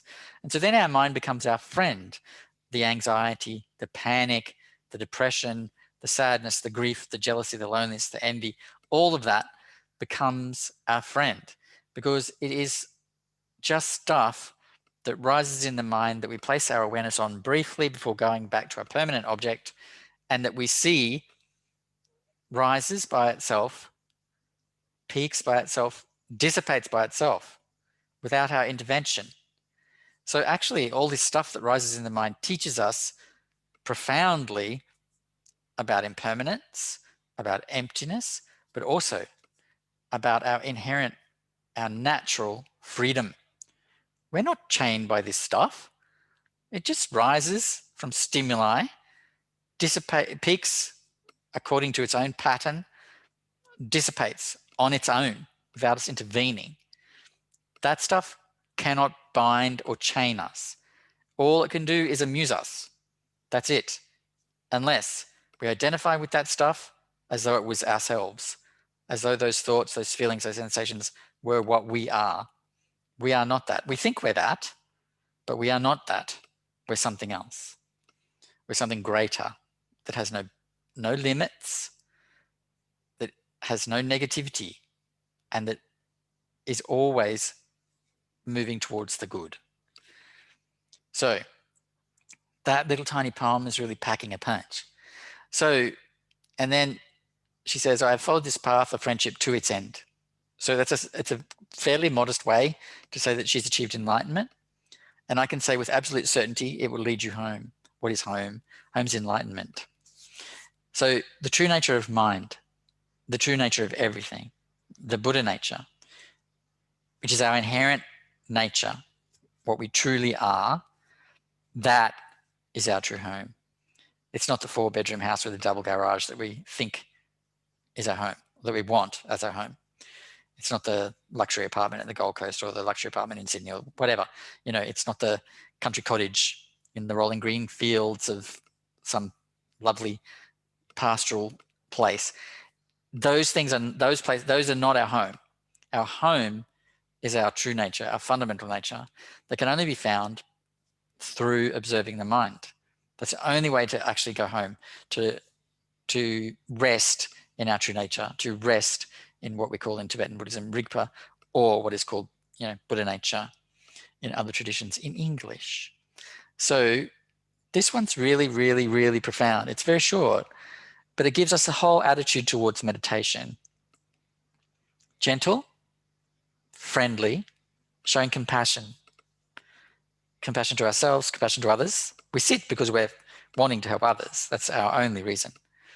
But we also show compassion to the stuff that rises in the mind, to the thing that we think is ourselves, the thoughts that pop up, the feelings that pop up.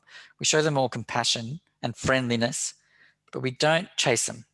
We don't stick with them. We don't identify with them. That's the key thing. We don't identify with them. What do we identify with? With our object. So whatever that is, if we're looking at a crystal or a flower or a rock or a twig, or we have our eyes closed and our object is our breath, we just really identify with that. And what does identify mean? Just to put our focus on. We just put our focus on that. Focus not in terms of concentration, stiff and strong and awful. It's just what we're looking at, where our attention lies, where our awareness is. And it should be gentle, just observing, just feeling, being. So being in the body with the breath, being with the object that's sitting in front of us, just watching, just observing, just sitting back, kicking back and looking. It's really not hard. And if we have that gentle persistence and consistency, so that when we find ourselves distracted, we don't beat ourselves up. We don't go, oh, you wretched fool. We just gently come back, very gently, to our object, which is either our breathing or whatever we're looking at. And we treat the distraction as well as our friend, because ultimately it also is deepening our meditation. Every time we are distracted and come back, our meditation deepens. It's like when you're walking on the beach, you walk 10 steps and then you walk backwards in your same footsteps. You know that game kids play on the beach? It's best not to do it close to the waterline because you lose your footprints. But if you do that, I did that as a kid at Caloundra when we used to go on holidays there as kids, rare holidays. I would walk along the beach, you know, in one direction and then reverse walk in my footsteps back. And I'd keep doing that until the footsteps were really deep. That's the same as being distracted in meditation. The process of being distracted and coming back, it actually deepens your meditation. So the distraction's not a problem at all. It's a part of it. That's what meditation is, actually, getting distracted and coming back. Eventually, distractions lessen, then they stop, then wonderful things happen, you know? And sometimes those distractions are painful. We think something scary, we remember something sad, you know? Sometimes our dualistic mind throws up some pretty intense stuff. So it can be very uncomfortable. But if we just understand it will dissipate of its own, we don't need to do anything. We certainly don't need to jump up from our cushion and run away. We just gently put our mind back on our chosen object, the breath or whatever we're doing. It's very, very amazing. And if you treat distraction as your friend, thoughts, sensations, and feelings as your friend that are teaching you about the impermanence of things and about the nature of meditation, then you will sit there quite happily just watching your friends play. It's not a difficult thing. It's not, it shouldn't be a painful thing. And then, like Peter was saying before, she just loves meditation. It should be like that. That should be what we have, a love for it and a joy. And of course, it's going to be difficult sometimes. Of course, it's going to be boring, really, really, really boring sometimes. But the payoff is unimaginable. And you think about it, you know, we buy lotto tickets and scratch-its and stuff on the 1 in 10 million or whatever it is chance that we might win, right? Mostly we don't know and we don't win. The chances are very, very thin that you will win. But you have Buddha nature. You will win this game. This you're insured of winning. All you have to do is sit still and watch. You know, it's easier than buying a scratch-it. You don't got to get in the car. You don't got to go to the newsagent. You don't got to go put on your mask. You don't got to hand over any money. You don't go then scratch the thing, find a coin to scratch the thing. Who has coins anymore? Because you can't do it with your fingernail because that's just gross. You know, it's easier. You just sit down somewhere comfortable. You know, you need to be comfortable. You need to be relaxed. You need to kind of just rest and observe. It's very, very, very simple. You know, and it will pay off. We will all be winners. All right. Questions. We're right on the time limit. We've got 3 minutes, but I'm happy to sit here and chat for longer. You can unmute yourselves if you have questions. Some of you might know Zoom well. There's a little, if you click on the participants button, then a list of participants will come up. And then at the bottom of that, there's a little gray button or tab that says raise hand. And you can pop your hand up if you want. And then I can call on you to ask a question or say, make a comment. But if you don't know how to use it, then you can just turn on your microphone and talk. Any questions? No?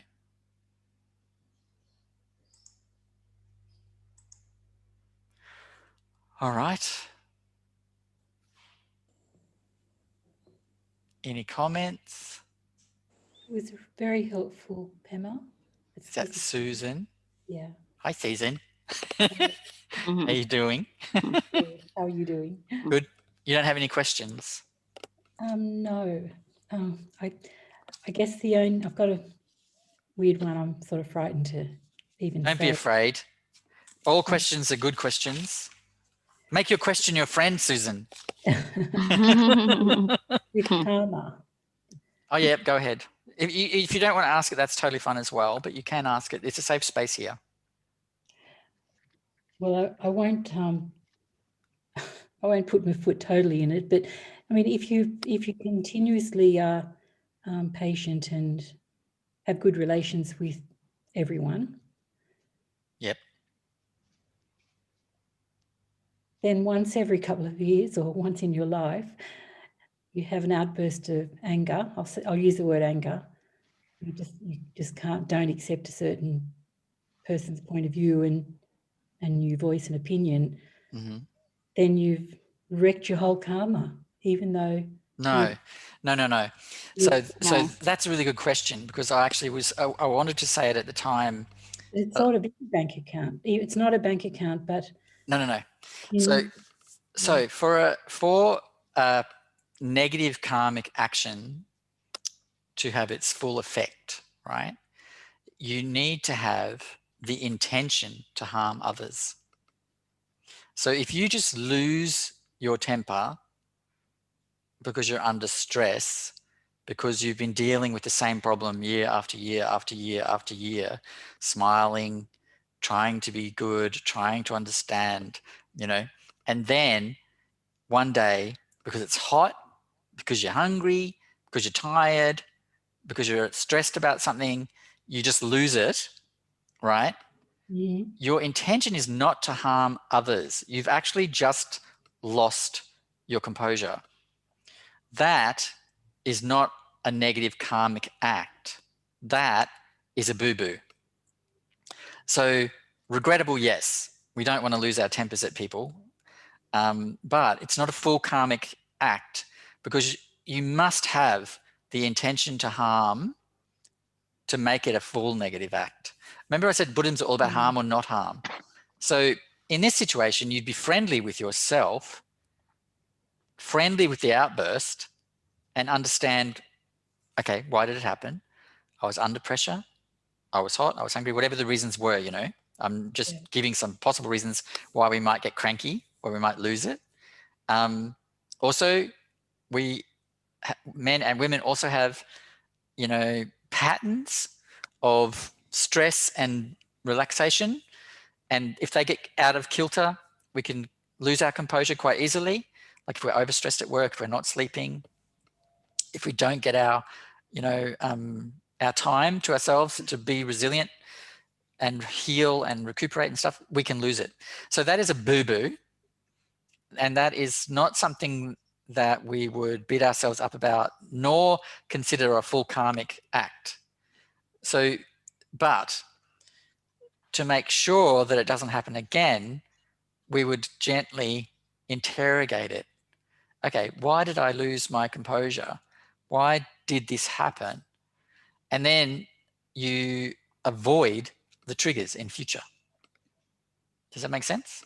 yes, yeah. So just for everyone else's benefit, I was going to say it when we were talking about karma, but I was watching the time and I thought, I bet someone will ask this question, so I'll put it in then. So thank you. You did exactly what I thought would happen. So karma needs intention, action, and the culmination. So as an example that Tenzin Palmo gives, Jetsama Tenzin Palmo, if a guy has a knife and he thinks his friend is having untoward relations with his partner, he takes the knife and he stabs that guy in the heart and the guy dies, right?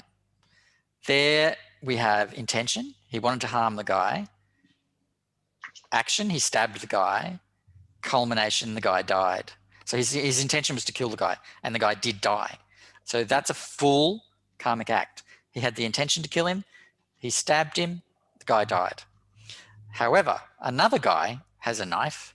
He goes up to a guy who has a heart condition, and he goes, I'm going to heal you of your heart condition. He cuts him open, fixes his heart, sews him back up, but the guy dies, right? So this guy, he has a knife. He has an action. He cuts the guy open, but his intention is to help him, to heal him, but the guy still dies. So there is a culmination there, a negative culmination. But that is not a full karmic act, even though the guy died, right? Because he had a positive intention is the main thing. The action was almost the same, sticking a knife in someone's chest, right? But the intention's different. And the culmination was the same. The guy died. Without the intention, it's not there. The karmic act is not complete. So always intention's so important, which is why we set our intention when we do anything, when we're doing teachings and when we're doing meditation. Does that allay your fears? That's a good answer. Thank you. Yes. You're most welcome. You can thank Jetsam and Tenzin Palme for that one. I think it's a really good example. But another example that I always like to do with the trilogy, the three things, the intention, the action, and the culmination. You're driving down the street, a child runs out in front of you, you hit the child dies, right? But the reason you hit the child was because you couldn't see the child, right? Because of where the sun was or something. That's not although the child dies, that's not a karmic action. You didn't intend to kill the kid. So there's no negative karma accrued there. It was an accident. But you're driving along the street, you see a child, you think, I hate children. You hit the child dies. There's a complete karmic action there. You will accrue the negative karma of that.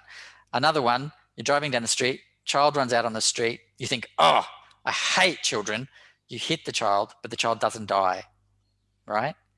You won't get the full karmic weight of that, but you'll get most of it because your intention was quite negative. And the law in the West is very similar.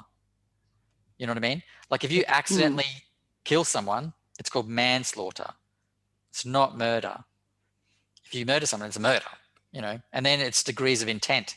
How much did you intend to do it? Did you plan it? The law is the same. It weighs all this stuff up. Okay, any other questions or comments? I'd like to say thank you, Pema, for your preparation and the presentation. Thank you, Rinchen. Thank you very much. Hey, Rinchen, do you know how to change your name on the Zoomie? Say again? Do you know how to change your name on the Zoomie, on the Zoom thing? I don't know. On the participants list, there's a little blue button that says more. You can change your name in there if you want. Oh, well, no. For next time. As it's here, that's fine.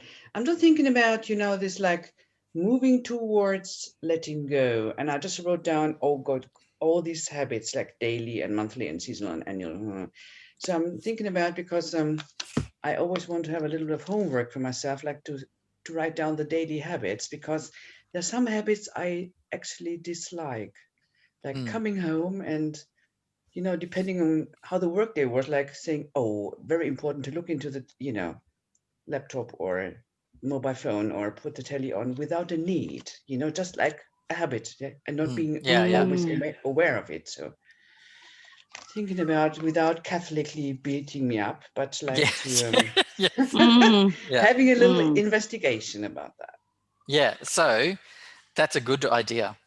And I think that keeping some kind of log or journal about habits that you could easily drop that are either harmful or just distracting, or and that would be good. But you could also do a thing where you think, okay, this is a neutral activity that just wastes time. What beneficial activity could I pop in there? Like you can. It's only when coming home. In the morning, it's fine. Getting up, or this, body things and yoga, meditation, prayers on the way to work. That's not a problem. But when coming home, it's like drop. So, yeah, I think that's also about this, and I don't like it because it's like it puts the mind in a different setting, Yeah, and I think that's also about the fact of the context. So you're feeling tired because you've been working all day or doing whatever you're doing all day. You're relieved to be home. You want to turn off from your engagement with the samsaric world, and the easiest and quickest way to do that is to pop on the internet or the TV or whatever. So I would say, again, be friendly about that. And Mm-hmm. because positive distractions are fine, you know, so like you can weed out the more negative distractions and institute more positive ones that are also relaxing. Because the thing is, what you're trying to do there, which is a positive thing, is you're trying to relax. That's always That's good. true, yeah. So simply pop in, rather than think, oh, I don't want to do that, I don't want to do that. Just think, what positive things can I do to relax? You know, because sometimes the things that we do to relax, I do this myself, you know, log into Facebook just to turn the mind off after a long day at work.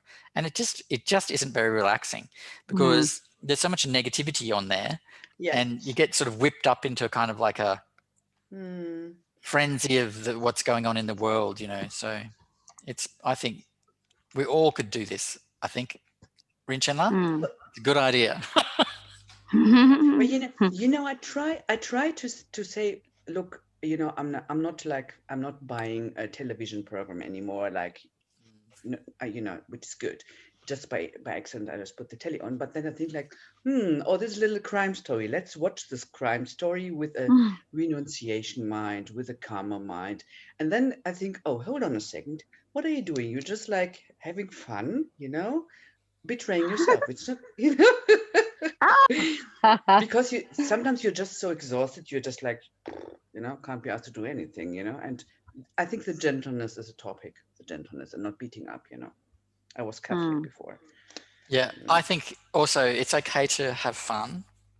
Yeah, oh, all right. Particularly if the fun makes you laugh.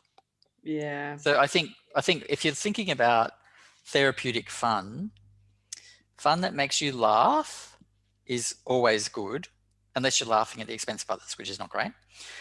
Fun that brings you together with others, that's always good. Fun that that leads you to feel energized, that's also good. But fun that makes you feel depleted, guilty, you know, those things are not good. Yeah, that's not fun. Yeah, true. Yeah. Anyone else have any other questions or comments? Thank you. You're welcome. No? All right. Shall we wind this up? Oh, someone's hand. Evelyn, go for it. She's on mute. Just unmute yourself, Evelyn. Oh, there. I did it? Yep, you did it. I can hear you now. Yeah, I'm still a little puzzled about the karma thing, the whole intention, action, and outcome. What about when, I mean, there's so many people in the world who do things for self-interest that cause a great deal of harm to others, but they seem to be unaware of it. I just that kind of puzzles me, if they don't know that it's causing all this harm. Yeah, and so is your question do they? Yeah, is your question that do they accrue negative karma? I mean, well, in a sense, but I'm sort of thinking back to that show, The Good Place, and that was kind of what they had of why no one was getting into heaven, was because people were doing all these things that they thought were actually good, but were actually causing all this harm because the world was so complicated. You know, and then, you know, they went to attempt to reform that, to turn actually heaven, the Christian thing, into a more of a repeated cycle of a new life to work on those things. But yeah, that's a dilemma for me. So do you mean, okay, so let's think about this as Buddhists. So when we notice that someone is causing harm, but they're not aware of it, as Buddhists, what's our response? I'll probably tell them that they're causing harm and ask them to stop what they're doing. Yeah, but first we have to weigh up, you know, what's our intention of telling them? To stop them, to stop all these people being harmed. If we're super sure that our intention is not to judge, to not be superior and good. But it's also me as well, like my actions, like knowing there's potential for causing harm that I'm unaware of. Yeah, we all are. So there's a beautiful Buddhist metaphor of a drunk elephant careening around, destroying a village, trampling people, and kicking the coals of a fire into the houses and setting them on fire and stuff. So there's this this drunken elephant rampaging around the place. So the thing is, an elephant normally is a careful, cautious, quite caring and considerate animal. But when it gets drunk, it's just all over the place. It doesn't know what it's doing. It creates havoc. So we are all drunk elephants. So there's no blame to apportion. We're all trapped in samsara. We're all mired in our delusion. So there's no point blaming or judging yourself for erring, for making mistakes, for harming others inadvertently. There's absolutely no point to that. There's also no point to judging others who are doing the same. They cannot be different. They cannot be different. The only thing that will make them different is if they become aware of how to cultivate their true nature, how to recognize their true nature. So as Buddhists, when we see people harming others, it is our responsibility to speak up, yes. But we need to check our motivation first and go, am I being judgy? Am I being judgmental?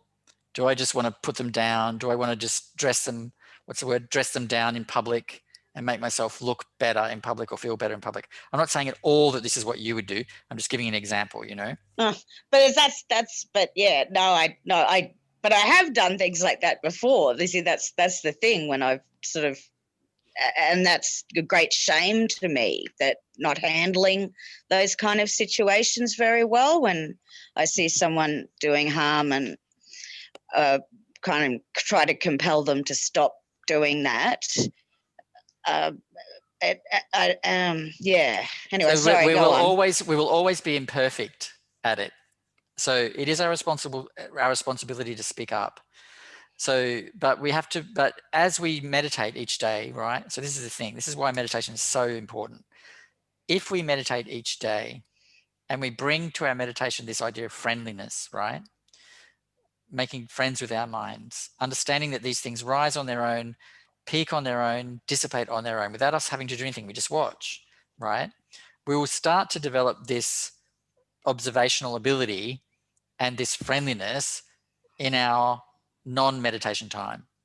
So when someone's creating havoc, like they're a drunken elephant careening around, we won't be frightened, we won't be intimidated, and we won't be judging them. We'll be thinking, because what do you think when you see footage of a drunk elephant? Because I've seen footage of such things. You think, someone get that elephant some water and a cup of coffee and a little lie down. That's right. And a barocca for the morning. That's right. You feel compassion for the elephant.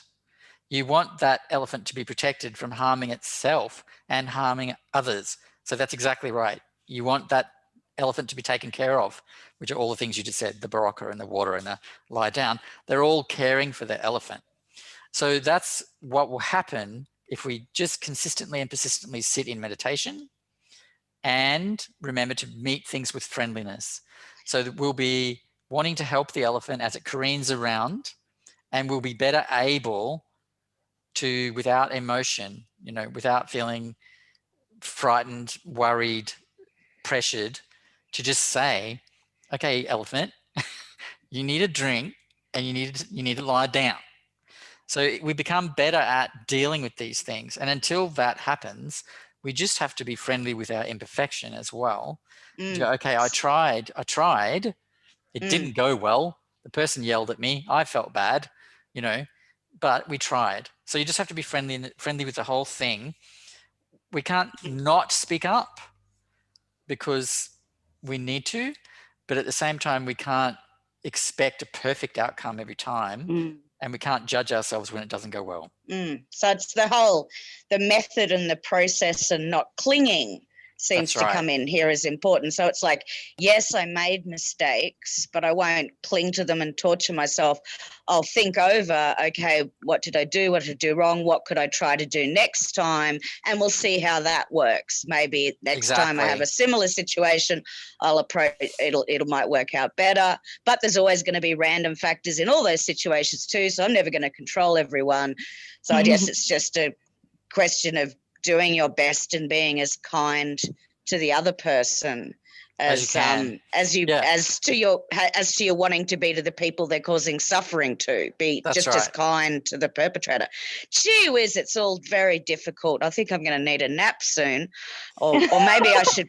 Or maybe I should become a drunk elephant tonight. I don't know. Whoa! No, don't go that option. No, so the other thing I'm only kidding. The other thing is, when we sit down to meditate, we don't have any expectations about the outcome.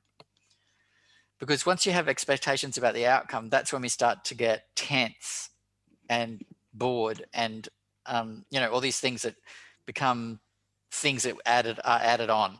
So reactions we wouldn't have had, we have. So everything that we say about meditation is the same about our behavior. It's all the same, and it's all very simple. Don't expect any kind of outcome. So you just go in, you say to the person, look, are you aware that you're harming in this way? If you need help to not do that, I can point you in the right direction. There's this support service, that support service, blah, blah, blah. You do it in that kind of helpful way, but then don't expect them to be, oh, thank you so much. I wasn't aware. I'm going to change my ways. Don't expect any outcome at all. Because like a drunk elephant, when you go and try and help a drunk elephant, it's probably not going to thank you. Or he throw up on you. Yeah. The outcome won't be necessarily something that you like. So you just have to let go of the expectation for the outcome as well. Okay, that's beautiful. You're a little pussycat angel, unicorn, fairy princess. Thank you. Peter, your hand's up. You want to go? Yeah, I before you go, I just need to let you know that I need to be out of here in 10 minutes. So go. Oh, okay, all right. I just had a recent discussion with Sadie, and I wasn't quite sure. This is how I handled it, where she's uber private, and and I'm uber open, and so we recently had her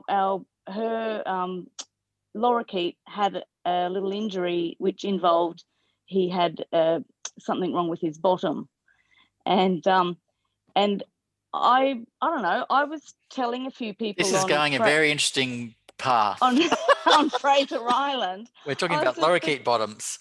Lorikeet bottoms.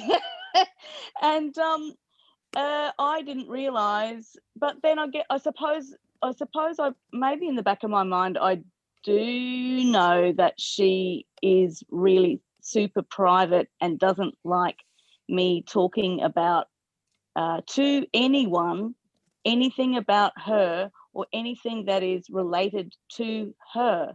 And so she's asking me to not talk about anything to other people if it has something to do with her.